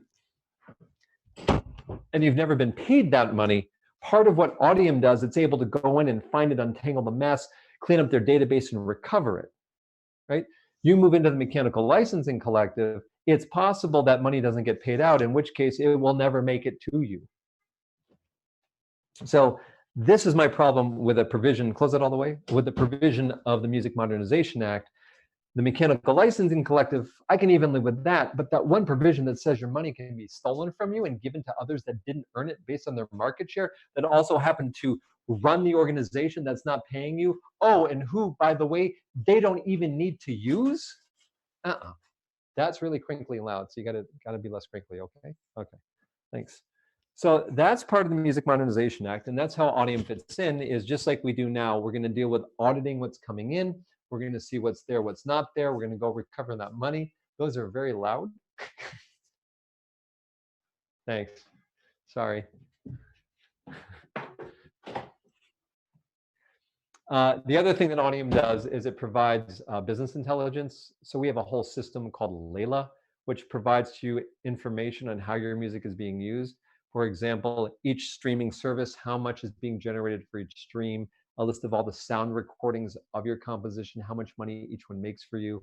We have another system called Omega, which finds all the holes. So there's lots of other whistles and bells, and we deal with getting the information out. Now, the other thing, out to all the services, the other thing that's important about the Mechanical Licensing Collective is it is only allowed under the law to license mechanical royalties and nothing else for the streaming. In other words, when you go to Apple Music and it shows lyrics, that's a public display license in addition to the mechanical license. That's a group license, right? Pandora uses music in a very unique way where someone can watch a video advertisement before, and then they get to pick the exact song they want to watch. That's a hybrid license. So Audiam is direct licensed with many of the music services for the bundle of rights, which allows you as a songwriter or a publishing administrator to participate in the other types of music use. You won't just be restricted to just the interactive stream. It could be the interactive stream with the lyrics, or the music video can appear as well, things like that. So we do bundle licensing, not just interactive. We audit, we recover, we deal with the conflicts, we provide business intelligence, and so forth. So that's a quick lowdown. Not a big fan of this. And frankly, most of us out there were not licensed with Spotify, and the passage of this bill just dragged us all back in and took away the power we had because they had infringed on copyright, and it opened the door for us to do all sorts of things. And man, I'm just not a fan of parts of this bill. I'm not a fan of, in particular, this part. So that's the Music Modernization Act, and where Audiam fits in. And the other thing I want to talk about is the Harry Fox Agency, which is a horrible name. So the Harry Fox Agency was created in 1927. And the Harry Fox Agency was owned 100% by the National Music Publishing Association. Okay, the NMPA is a trade organization here in the United States that represents the interests only of its members. On its website, it says it represents the interests of all music publishers. That's just simply not true. They just say that, and it's just a false statement. They just don't. Which is nothing wrong with it. They just don't know why they have to say that. They represent their dues-paying members. So the NMPA created a company called the Harry Fox Agency. And the Harry Fox Agency came into existence. And what it did is it took the information of the NMPA members. What songs did you control? What's the name of the composition? Who's the songwriter? And things like that. And Harry Fox began to get into mechanical licensing. That's what its function was. And what it did is it created a simple way, this is going back some time, for record labels to get a license from Dolly Parton or the entities working for the Dolly Partons and then remit payments. So prior to Harry Fox existing, there were two ways for a record label to get a mechanical licensing. One was something called the compulsory license, which is basically a regulatory way to deal with things by the United States government. And the other, on the other end, was a voluntary license, which means you picked up the phone and called someone and tried to negotiate something. This was really complex, and this was difficult to achieve as well. Harry Fox kind of came right here in the middle and created a scalable way to do this. So anyone could show up here and get a mechanical license. And then what would happen is, that's another crinkly package there, Sport. And it's more crunchies. Yeah, we can all hear that. Sorry. So Harry Fox came right in the middle here, and it allowed anyone to come to the Harry Fox organization and get a mechanical license. Then what would happen is Harry Fox would collect the mechanical royalties. It would take a percentage for itself, and it would pay the rest back to its clients. And then it would take a percentage of the money it made and would kick it up to the NMPA to help them fund its organization. So that's the way Harry Fox began. It worked for the publishers. It worked on their behalf. It would used to sue the companies using the composition that didn't have the mechanical license, because it worked for the publisher over here on behalf of the NMPA and its clients. What happened is, as you go over time, the amount of money for mechanical royalties began to go down. And it began to go down because of technology. And it began to go down because people could buy individual songs and then move into streaming, so it made less and less money. And ultimately what happened is, the NMPA and Harry Fox said, oh shoot, what do we do? How do we stay in business? How do we make more money? And so what they did is they changed teams. Whereas before they would work for the publisher, right? Now they began to work, who was the licensee, they now worked for the other side of the fence, the licensor. So they began to work for the other side that would need the license, in this case, Spotify. So they began working for these guys instead of these guys. That's what ended up happening.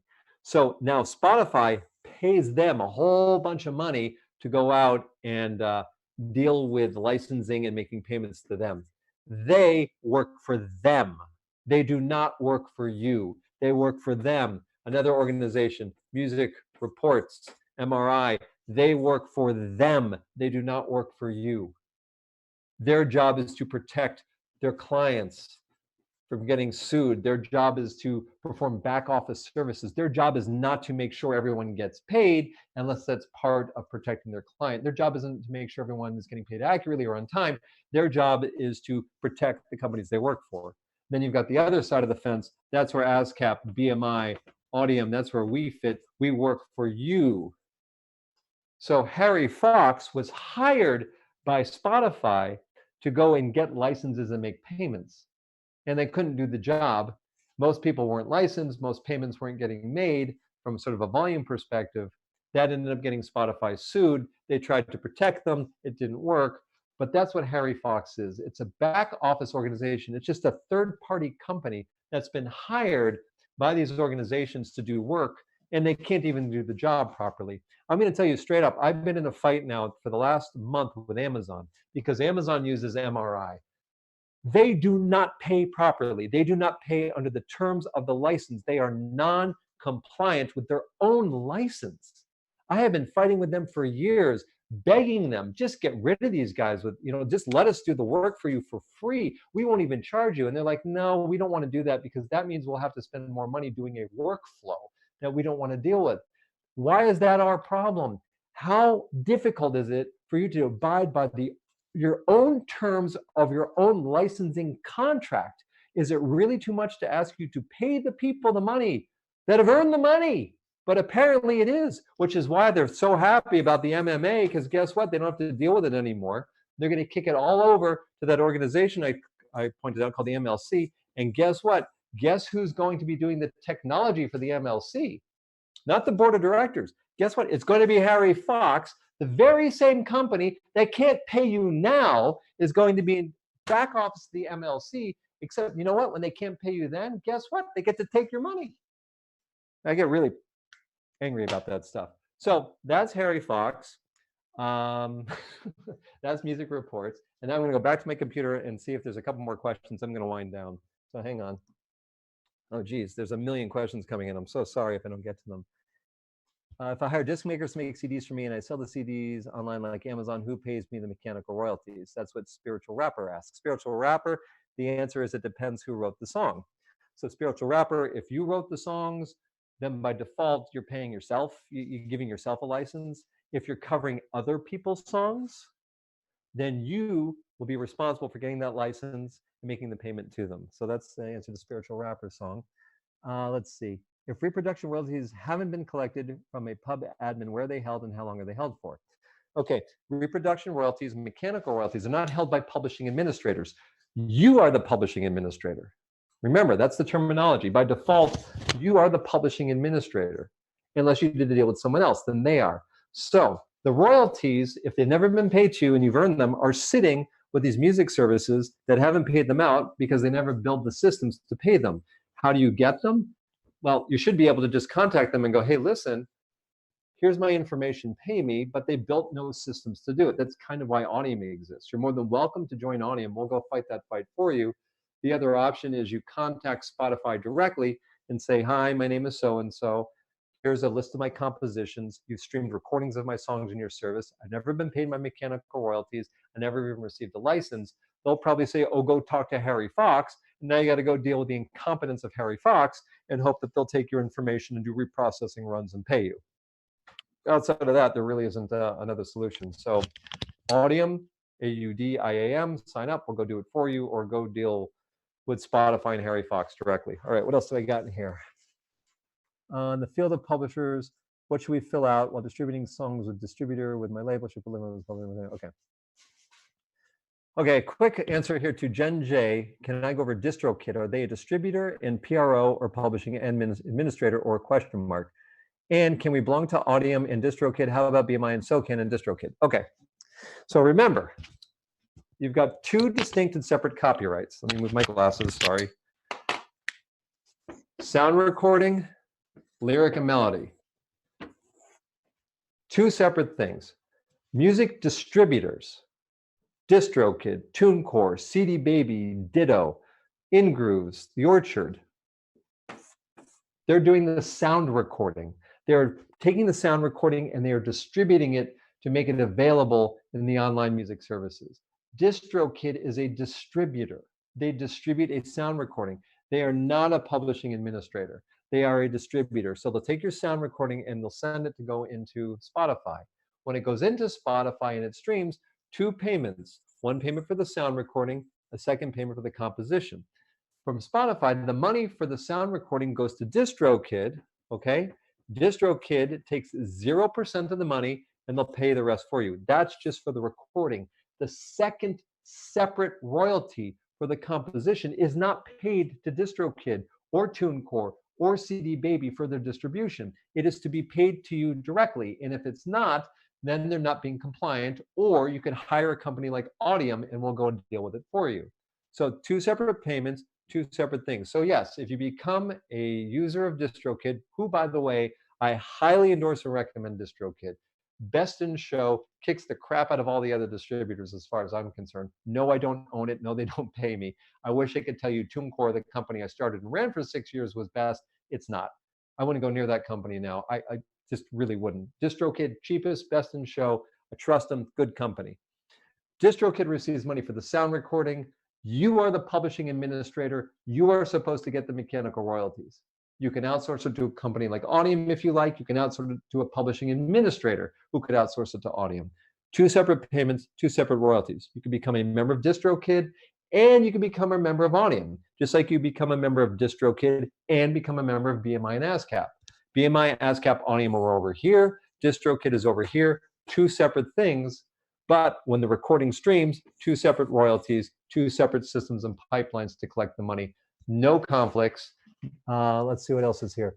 And can we belong to Audiam and DistroKid? How about BMI and SoCan and DistroKid? Yes, BMI, SoCan are over here.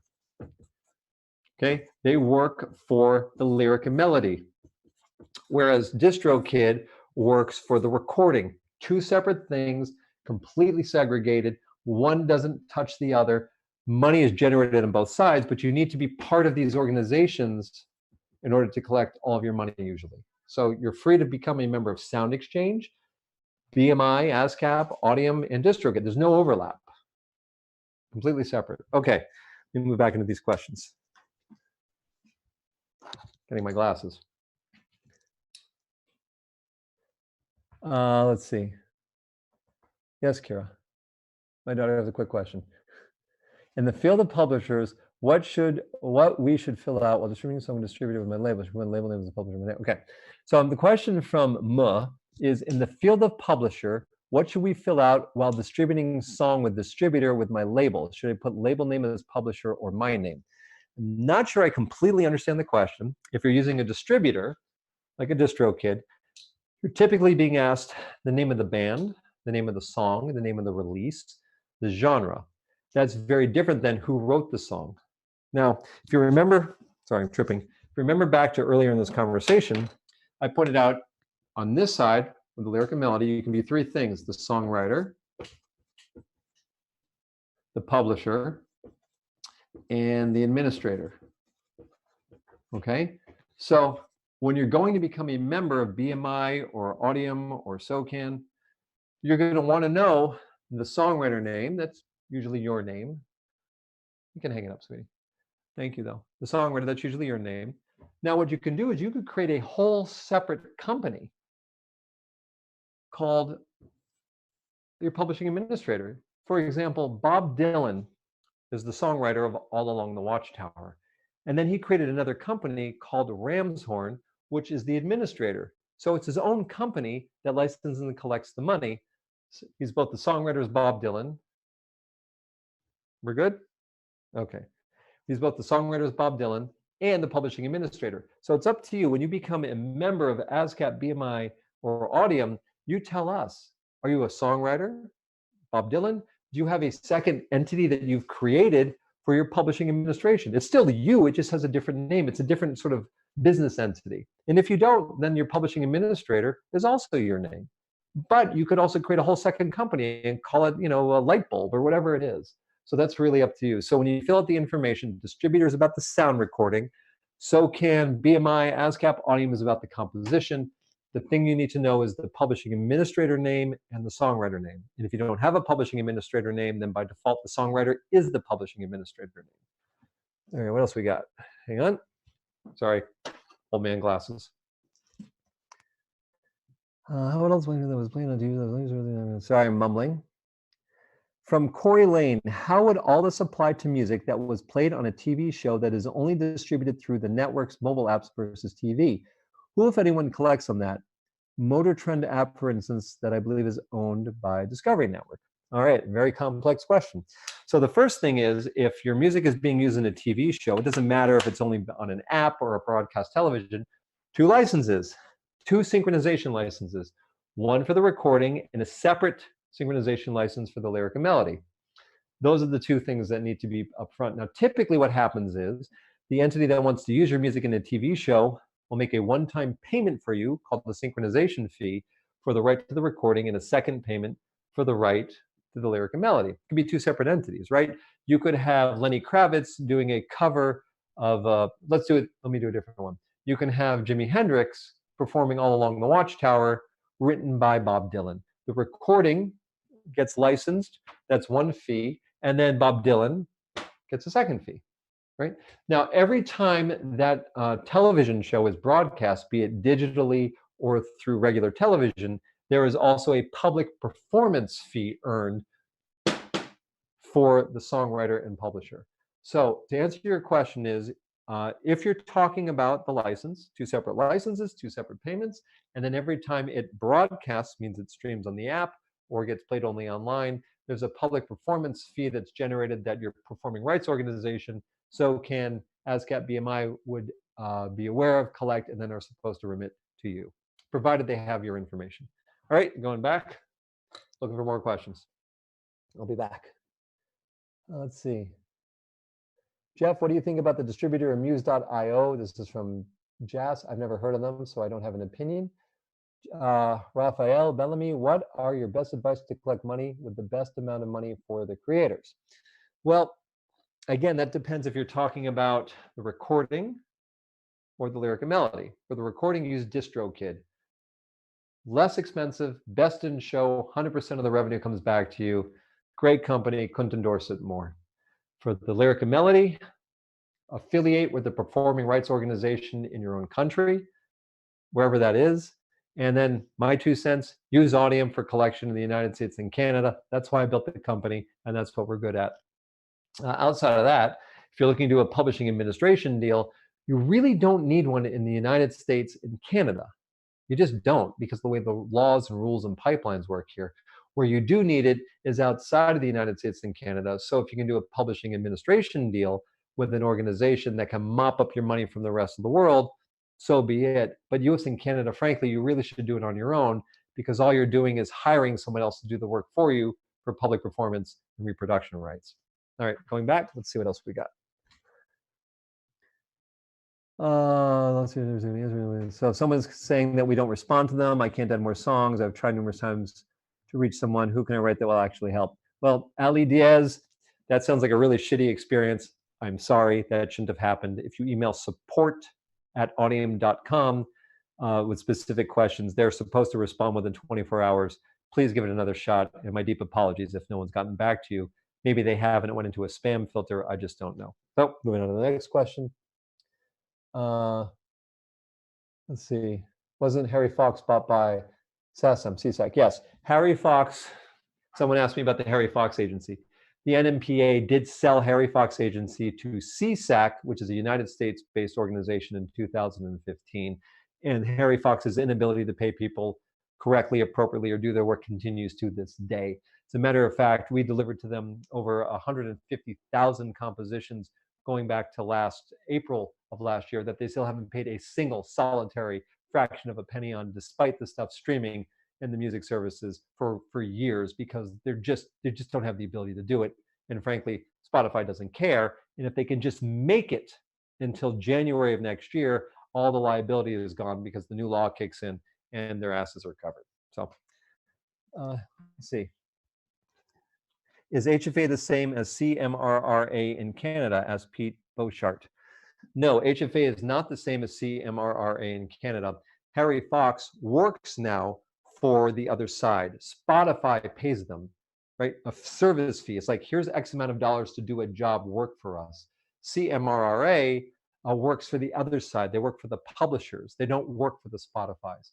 CMRRA has had its challenges technologically. They even had their own sort of senior executive embezzle over $1 million of mechanical royalties. I don't know if he ended up in prison or not.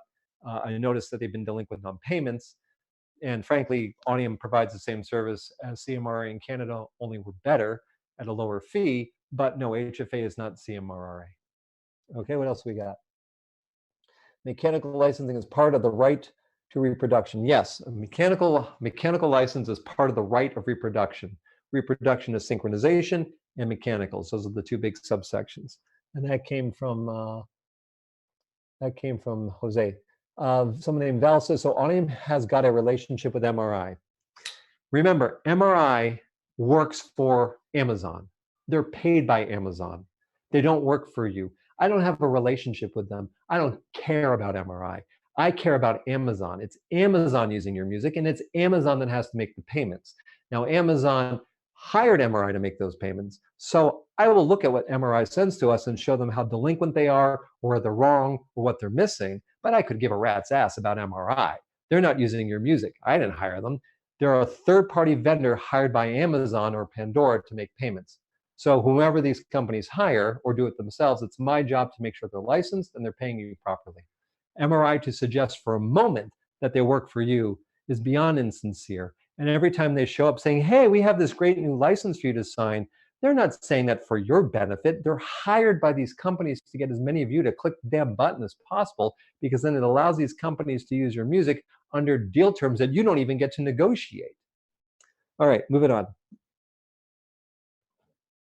We need the Joe Pesci character from Casino to negotiate for songwriters at Spotify. You know, we actually had it until the MMA was passed. That really undermined our ability to collectively negotiate. All right, a couple more, then I'm done. Is it possible to get a recording of this? Yeah, I'm probably going to upload it. The MLC only deals with streams in the US. That's Michael Eames wants everyone to know that. Yes, the Mechanical Licensing Collective under Section 115, interactive streams. However, the Mechanical Licensing Collective can also be hired for direct licenses.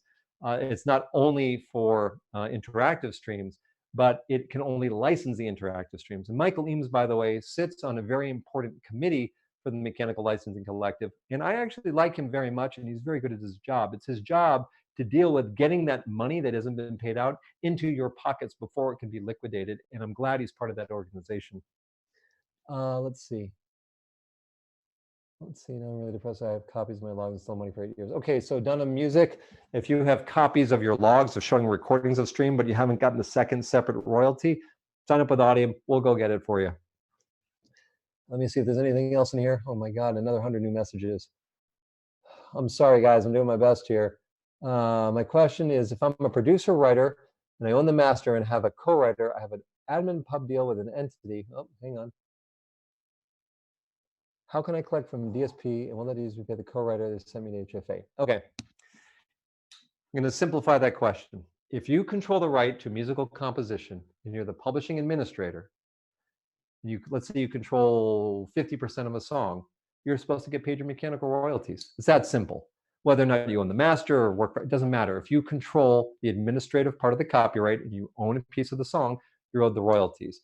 Yeah, they sent you to HFA because Spotify, et cetera, built no infrastructure. They hired a third-rate company that couldn't do the job to begin with to pay you. And guess what? They're not paying you because they can't do the job, which makes it even more disgusting that they've been hired to be the technology engine from the Mechanical Licensing Collective so they can continue not to pay you. That's, again, where Audiam comes in. That's the sort of stuff we deal with every day. So, again, you can either go to Harry Fox and go, hey, Harry Fox, pay me. Fox will go, oh, you need to register with us to get paid. Bullshit. That's not the way the world works, okay? The way the world works is Spotify used your music. They're supposed to know who you are ahead of time and then make the payment to you. There's no requirement for you to register with some strange third-party organization to get paid your royalties. What Harry Fox is really saying is, yeah, we couldn't find you. We don't know who you are. Spotify sent this recording stream. Yeah, we couldn't find the data. They never gave it to us. Can you tell us who you are? And then maybe we can try to figure out if you're supposed to get paid and do a reprocessing run. Or you could just hire Audiam. Okay. Sorry, this is going so fast. Stop. Can I sign with 2 PROs at once? So if someone's asking if they can sign with 2 performing rights organizations at once, the answer is yes and no. Only one performing rights organization as the songwriter, but you can become a member of multiple performing rights organizations as the publisher. All right. DDEX, any software company you recommend to add the right metadata? So Alfredo is asking about any software company that you recommend to add the right metadata. And the answer is no. The format you're describing, DDEX, it's a technology specification that creates a standardization. It's really not something that you should be worrying about. It's what we should be worrying about. You shouldn't have to go out into the world and invest in software application technology to create some sort of computer output to give to somebody who doesn't have the ability to take your information. We use that to communicate with each other. But really, if you think about the Mechanical Licensing Collective, you should be able to go there and just type things in plain English. So there's nothing that you can put into your stuff ahead of time. When you go to a DistroKid or a CD Baby or even Audiam or even BMI or ASCAP, we create a user interface for you, something online or a form for you to fill out. When you fill that out, we're extracting from you the information that we need, and then we're going to convert it into different formats to send around to talk to all the other machines. That's kind of our job for you. All right, what else we got in here? How much time will it take to claim on my videos on YouTube? Please answer. From Lavish, I know I mispronounced your last name, Bahakcha. How much time it will take to claim on videos on YouTube? Please answer. So it depends what you mean on claiming on YouTube. Remember, there's a composition and a sound recording. The way the YouTube system works, this is a whole nother conversation, a whole nother webinar. But if you're showing up with a sound recording, what happens is you send the sound recording to YouTube. YouTube makes a fingerprint of your sound recording and then has a robot listen to the audio in every video in YouTube. And when it finds a match, it then does something to it where it'll put a claim on it and authorize it to be monetized. Just because it authorizes it to be monetized doesn't mean it will be. That video has to be eligible to be monetized, and then it actually has to make money. But assuming all that comes into place, if you signed up with someone like Audiam today, give us a sound recording and or a composition, and we found those videos in the next couple of days, which is usually what happens very quickly over the next couple of days. What month is this? Then the money generated in March gets paid at the end of April, and then the April payments that we receive, we pay out every 45 days. So April May gets paid by June 15th. So that's a question to that. Let's see what else we got. Visit, okay. John Riley gives a link for information on the MMA and MLC visit, and he gives a link. Someone that I was working with hip hop music. So Ted Thea says, I was told at one time that Audiam was working with hip hop music or rap music when I went through DistroKid for content like on YouTube. So we get this question a lot. YouTube has requirements that they say you have to follow in order to give them a sound recording for them to make a fingerprint of, to have the robot go and listen to the audio. And they say if the recording you give them has beats or loops or samples that are used in other recordings or are available for GarageBand, then you can't send them to them. And if you do, it's a violation of their policy. So we at Audiam have to follow the YouTube policies, because if we don't, YouTube could shut us off. So when you upload a sound recording for hip hop, as an example, or EDM, to DistroKid or to Audiam, who works for DistroKid for that, or directly to us, and that recording has loops, beats, or samples that appear in other recordings, we are not allowed under the terms of our agreement with YouTube to send that to YouTube. And if we do, they punish us. So that's not our restriction, it's the limitation of their little robot in the way they listen to music, which is why when you upload stuff, you're asked to make sure there's no loops, beats, or samples in it. Okay, moving on. Sorry I'm doing this so fast. Let's see. Sorry, I'll be right back. I just keep getting cutting with it. If I have my music already on Harry Fox music, and put it on. Okay. So this is someone says if I have my music already on Harry Fox and Music Reports, can I still put it on Audiam? You don't have your music on Harry Fox. You don't have your music on Music Reports. Harry Fox and Music Reports were hired by Spotify, hired by Amazon, hired by Apple to do work. They don't use your music. They don't work for you. They work for them. You haven't granted them any rights, right? They're being paid by Amazon and Spotify to pay you. You don't even need to do anything with them. They're lying to you if they say you need to register with them in order to be paid. That's not the way the laws work, okay? That's just them spinning things in order to work for their clients. Yes, you can become a client of Audiam. Whether or not HFA or MRI pay you or don't pay you is completely irrelevant. They have nothing to do with this. They're not using your music. They're just back office companies that do their best to do their job, and frankly, don't even do it all that well, in my opinion. So there's a question. Let's see. If you're already in the SACEM as a songwriter, can you go to Audiam? So someone asked if they're a member of SACEM, which is a music rights organization in France, can you become a member of Audiam? And the answer is yes. SACEM represents you for specific rights in specific territories. Typically, they do not represent your musical composition for the right of reproduction for streaming mechanical royalties in the United States. As such, you can come to Audiam and affiliate with us directly, and we'll go to work for you. So the answer to that is yes. Okay. I have an affiliation with Audiam, SoundExchange, Music. Should I just say my account with Music Reports? Okay. Someone says I have an affiliation with Audiam, SoundExchange, Music Report. Should I disassociate my account with Music Reports? You really don't have an affiliation with Music Reports. Music Reports is just a company that's been hired by Amazon to do work for them. You're not assigning them any rights. You haven't hired them. Amazon is paying them. They work for Amazon, and all you've done is give them information about yourself, which is totally cool, but you're just giving them data. That's all. There's no association, there's no contract, there's no affiliation, there's no contractual agreement. They work for Amazon, they don't work for you. So the short answer is you don't have to do anything with music reports if you become a member of Audiam. They just kind of make it sound different than it really is in a way to get people to do things to benefit their clients, which are the music services. How would all this apply to music that was played on a TV show that only, okay, we already did that one. And I think I might be done here. Oh, Ferric versus Spotify. Hello, Jeff. As a settlement class member of Ferric versus Spotify lawsuit who's complied with all claim submission requirements, when do we get paid our share of the settlement? Will it be a lump sum in or future royalty payments? How does that work? This is from Javier Molina. So I am not an attorney, although I play one on TV. The class action lawsuit with Spotify had dates where you had to remit all the information. It looks like you've done that. I suggest you go to the Spotify settlement website and see the dates that they have listed there as to when you can expect payments to coming out. As to how much, there was a pile of money that was paid by Spotify to settle the case for the class action. If I remember correctly, it was $45 million or $47 million. I can't remember. The lawyers took their contingency fees and their legal fees, and that left about $31 million, I think, to be split between all the people that remitted the information to be eligible. How they're going to split that up is contingent upon how many people actually correctly submitted and remitted their information and some other metrics that they have. And I suspect it'll be sometime in the next 6 months, but I'd have to go and reread the settlement agreement. It's been a while since I've read it. Okay, moving on. Someone says, thank you, you're welcome. Can you write a chart of how they cat from the artist through PRO to the platforms back to the artist? So Kadane Green asked, yes. As a matter of fact, if you give me a second, I'm going to drop the link to the PDF I wrote, the Definitive Guide to Spotify Royalties, which actually does provide those graphs. I'm going to do that right now. So give me a second. Let's pretend you're listening to Girl from Ipanema as your hold music while I look for this link for you. Here it comes. Okay.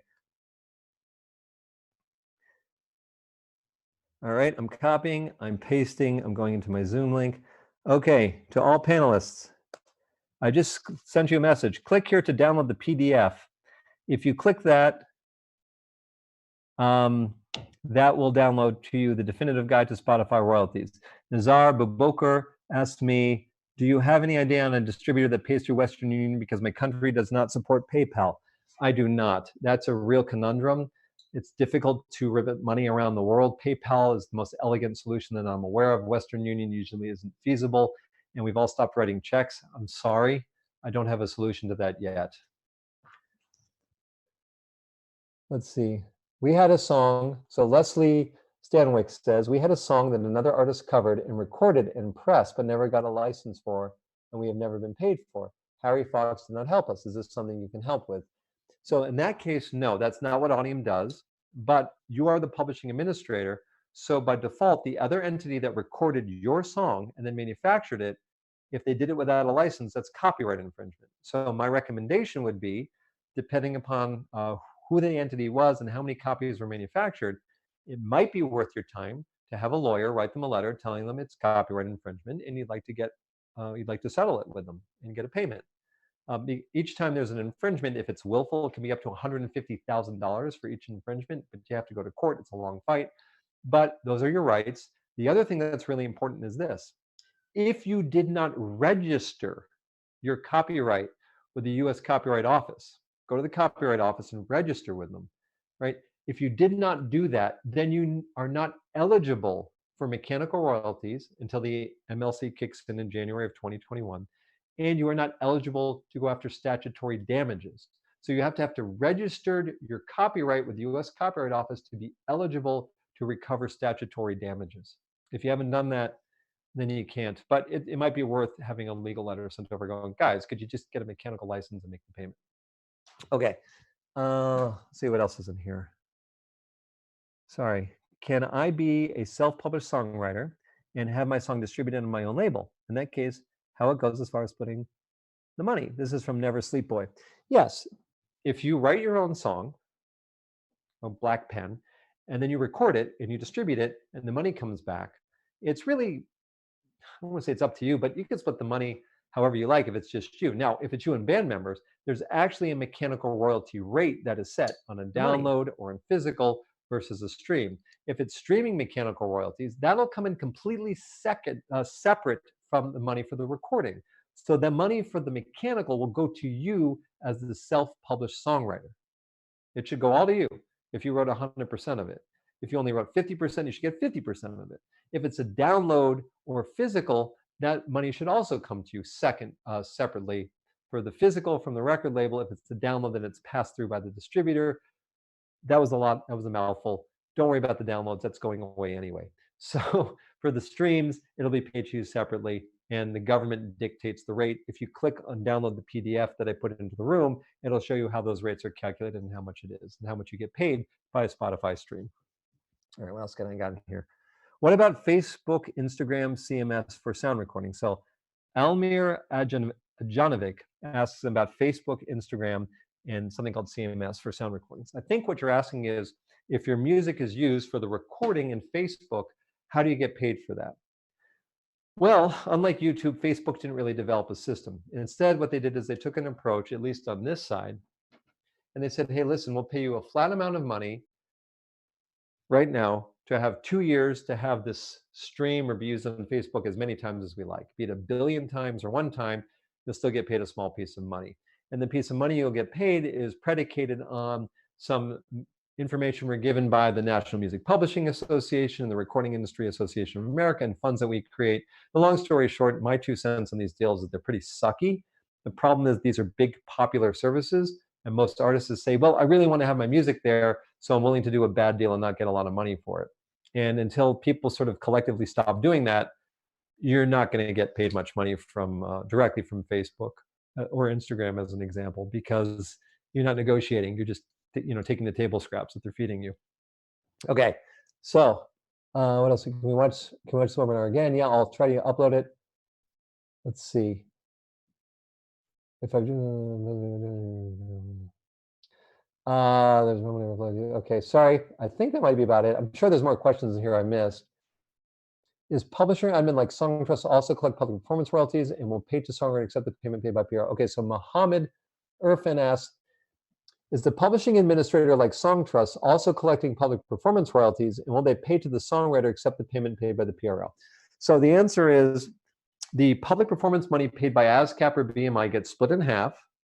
Half of it will go directly to the songwriter, and if you're in a deal with a company like SongTrust, the other half will go to SongTrust. SongTrust will take a percentage of it and then remit the rest back to you. Okay? All right. Sorry, I don't mean to mumble at you.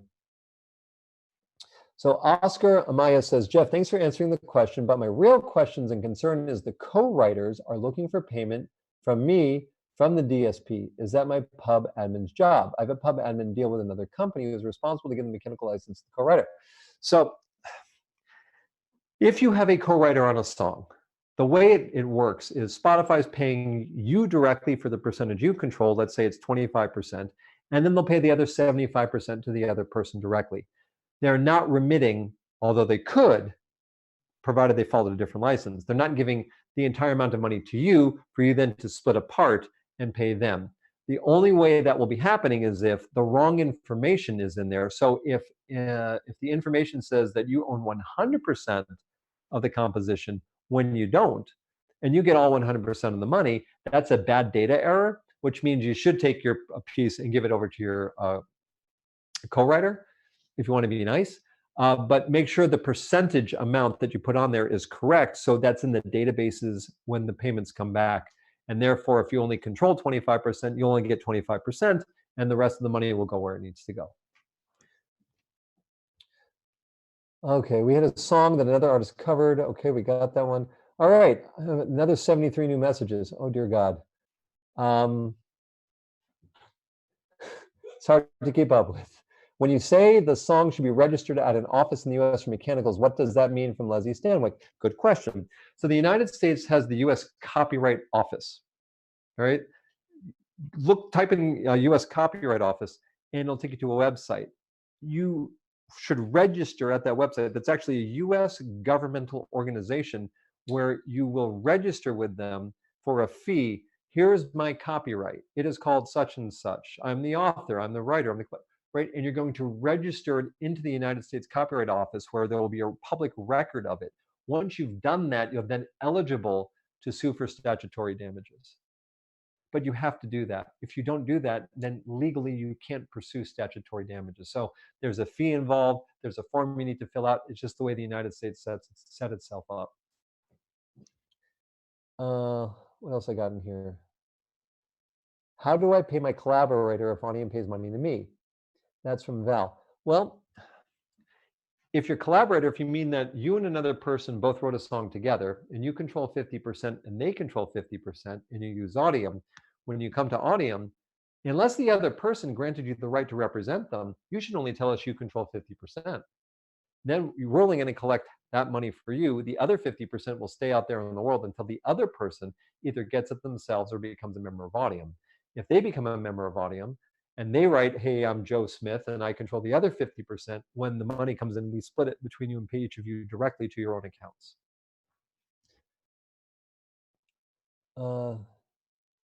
What's the difference between Song Trust and SoundExchange, says Andri Alkaj. Song Trust works for the composition. It is a publishing administrator. SoundExchange works for the sound recording and collects money for the digital transmission and the public performance of sound recordings. Two completely separate things. There's no connection between them. Oh, what time is it? Oh God, it's 5:15. So you guys have been listening to me ramble for like 2 hours and 15 minutes.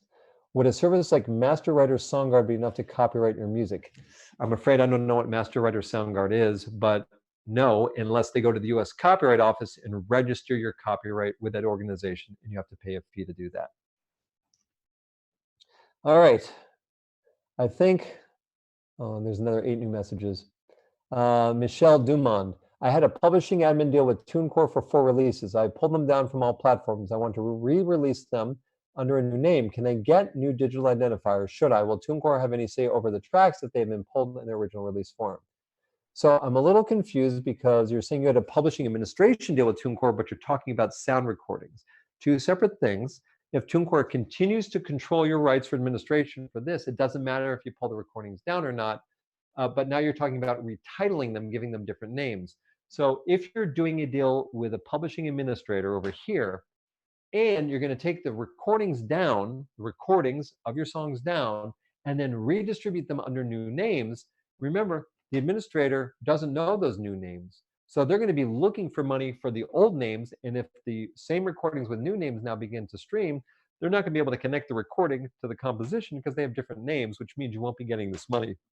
As far as should you get new identifiers, those are called ISRCs for the recordings. You're supposed to continue to use the old ones, but you're retitling your songs, your recordings. So we're almost done. So it gets a little wonky. I wouldn't do the retitling. I would keep them under their original name if they're the same recordings, because all you're going to do is create data messes, which can stop the flow of money over here. But that's my recommendation on that. Let's see. So someone asks, is it technically breaking the law if the whomist place down the street is playing my music on Spotify, not premium? It's not breaking the law. The whomist place down the street, though, even if it's playing it on Spotify, needs a public performance license, even if they're paying a subscription fee to Spotify. That was litigated some time ago. So it's not against the law, provided they have a public performance license, in which case they're paying ASCAP, BMI, CSAC, GMR, and then those entities are supposed to be paying you for the play that's happening in the whomist place down the street. I could use some coolness right about now. I could use some social interaction right about now. Okay. Let's see. All right, I'm going to stop there.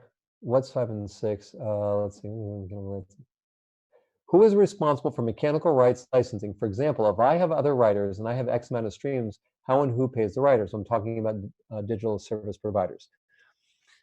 Each one of you is responsible for your own ownership percentage. So if 5 people wrote a song, each one, let's make it 4. Each one controls 25%.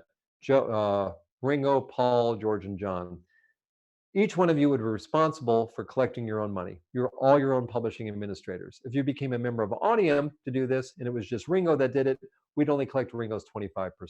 If Ringo and John did, we'd collect 25% for John, 25% for Ringo. Paul and George would be on their own, and so forth. So each one of you is responsible for the administration of your own copyrights, unless you became a member of an organization like Audiam, who would then work for you just for the reproduction right, Or if you did a deal with a publishing administrator, then that administrator would represent you only for your percentage, at least in the digital streaming world. Is the publishing administrator the same as a distributor? No, a distributor sends out sound recordings to put onto the shelves of stores, and a publishing administrator licenses and collects money for the lyric and melody. Two separate things, two different things. The distributor puts the music out there. When the music is downloaded or streamed, it creates money here and money here. Two distinct and separate income streams. One here, one here. Distributor deals with this, publishing administration deals with that. Two segregated separate things in the streaming world. Okay. Sorry, man. Uva Uleman, what does number 6 say? Digital transmission. My apologies. So I think I'm going to stop there because I need to go to the bathroom. Oh, 49 new messages. I'm like addicted to answering questions. Hey, Jeff, when the DSPs do not pay the co-writers, how do they get paid? Oh, I already did that one. Okay. So on that note, if I can figure out how to stop the recording, I'm going to stop. You know, I'm cooped up in my New York apartment for Lord knows how long. And if you guys enjoy this, I'll do one every week or try to. I mean, why not? By the way, I thought you'd get a kick out of this. Ready? Yeah. So my daughter, Kira, God bless her her whiteboard and all these wonderful books for allowing me to prop it up. We're actually in my bedroom at the moment. So thank you very much. I will see, I did ask Zoom to record this.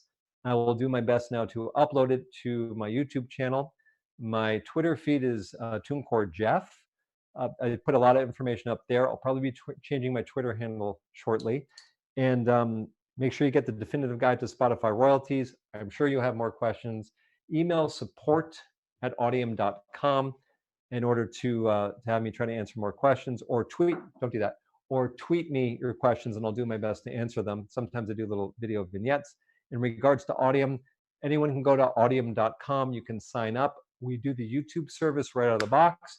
You can apply to become a member for our mechanical royalty licensing and collection service. We have to check up to make sure that you're not someone pretending to be someone else. There's a lot of fraud that happens. We check your compositions, make sure you're actually doing your own administration. If you're a publishing administrator from another part of the world, we can do it for you as well. And then we'll get that going. Again, thank you very much. Be safe. Sorry about the crazy times, and thanks for watching.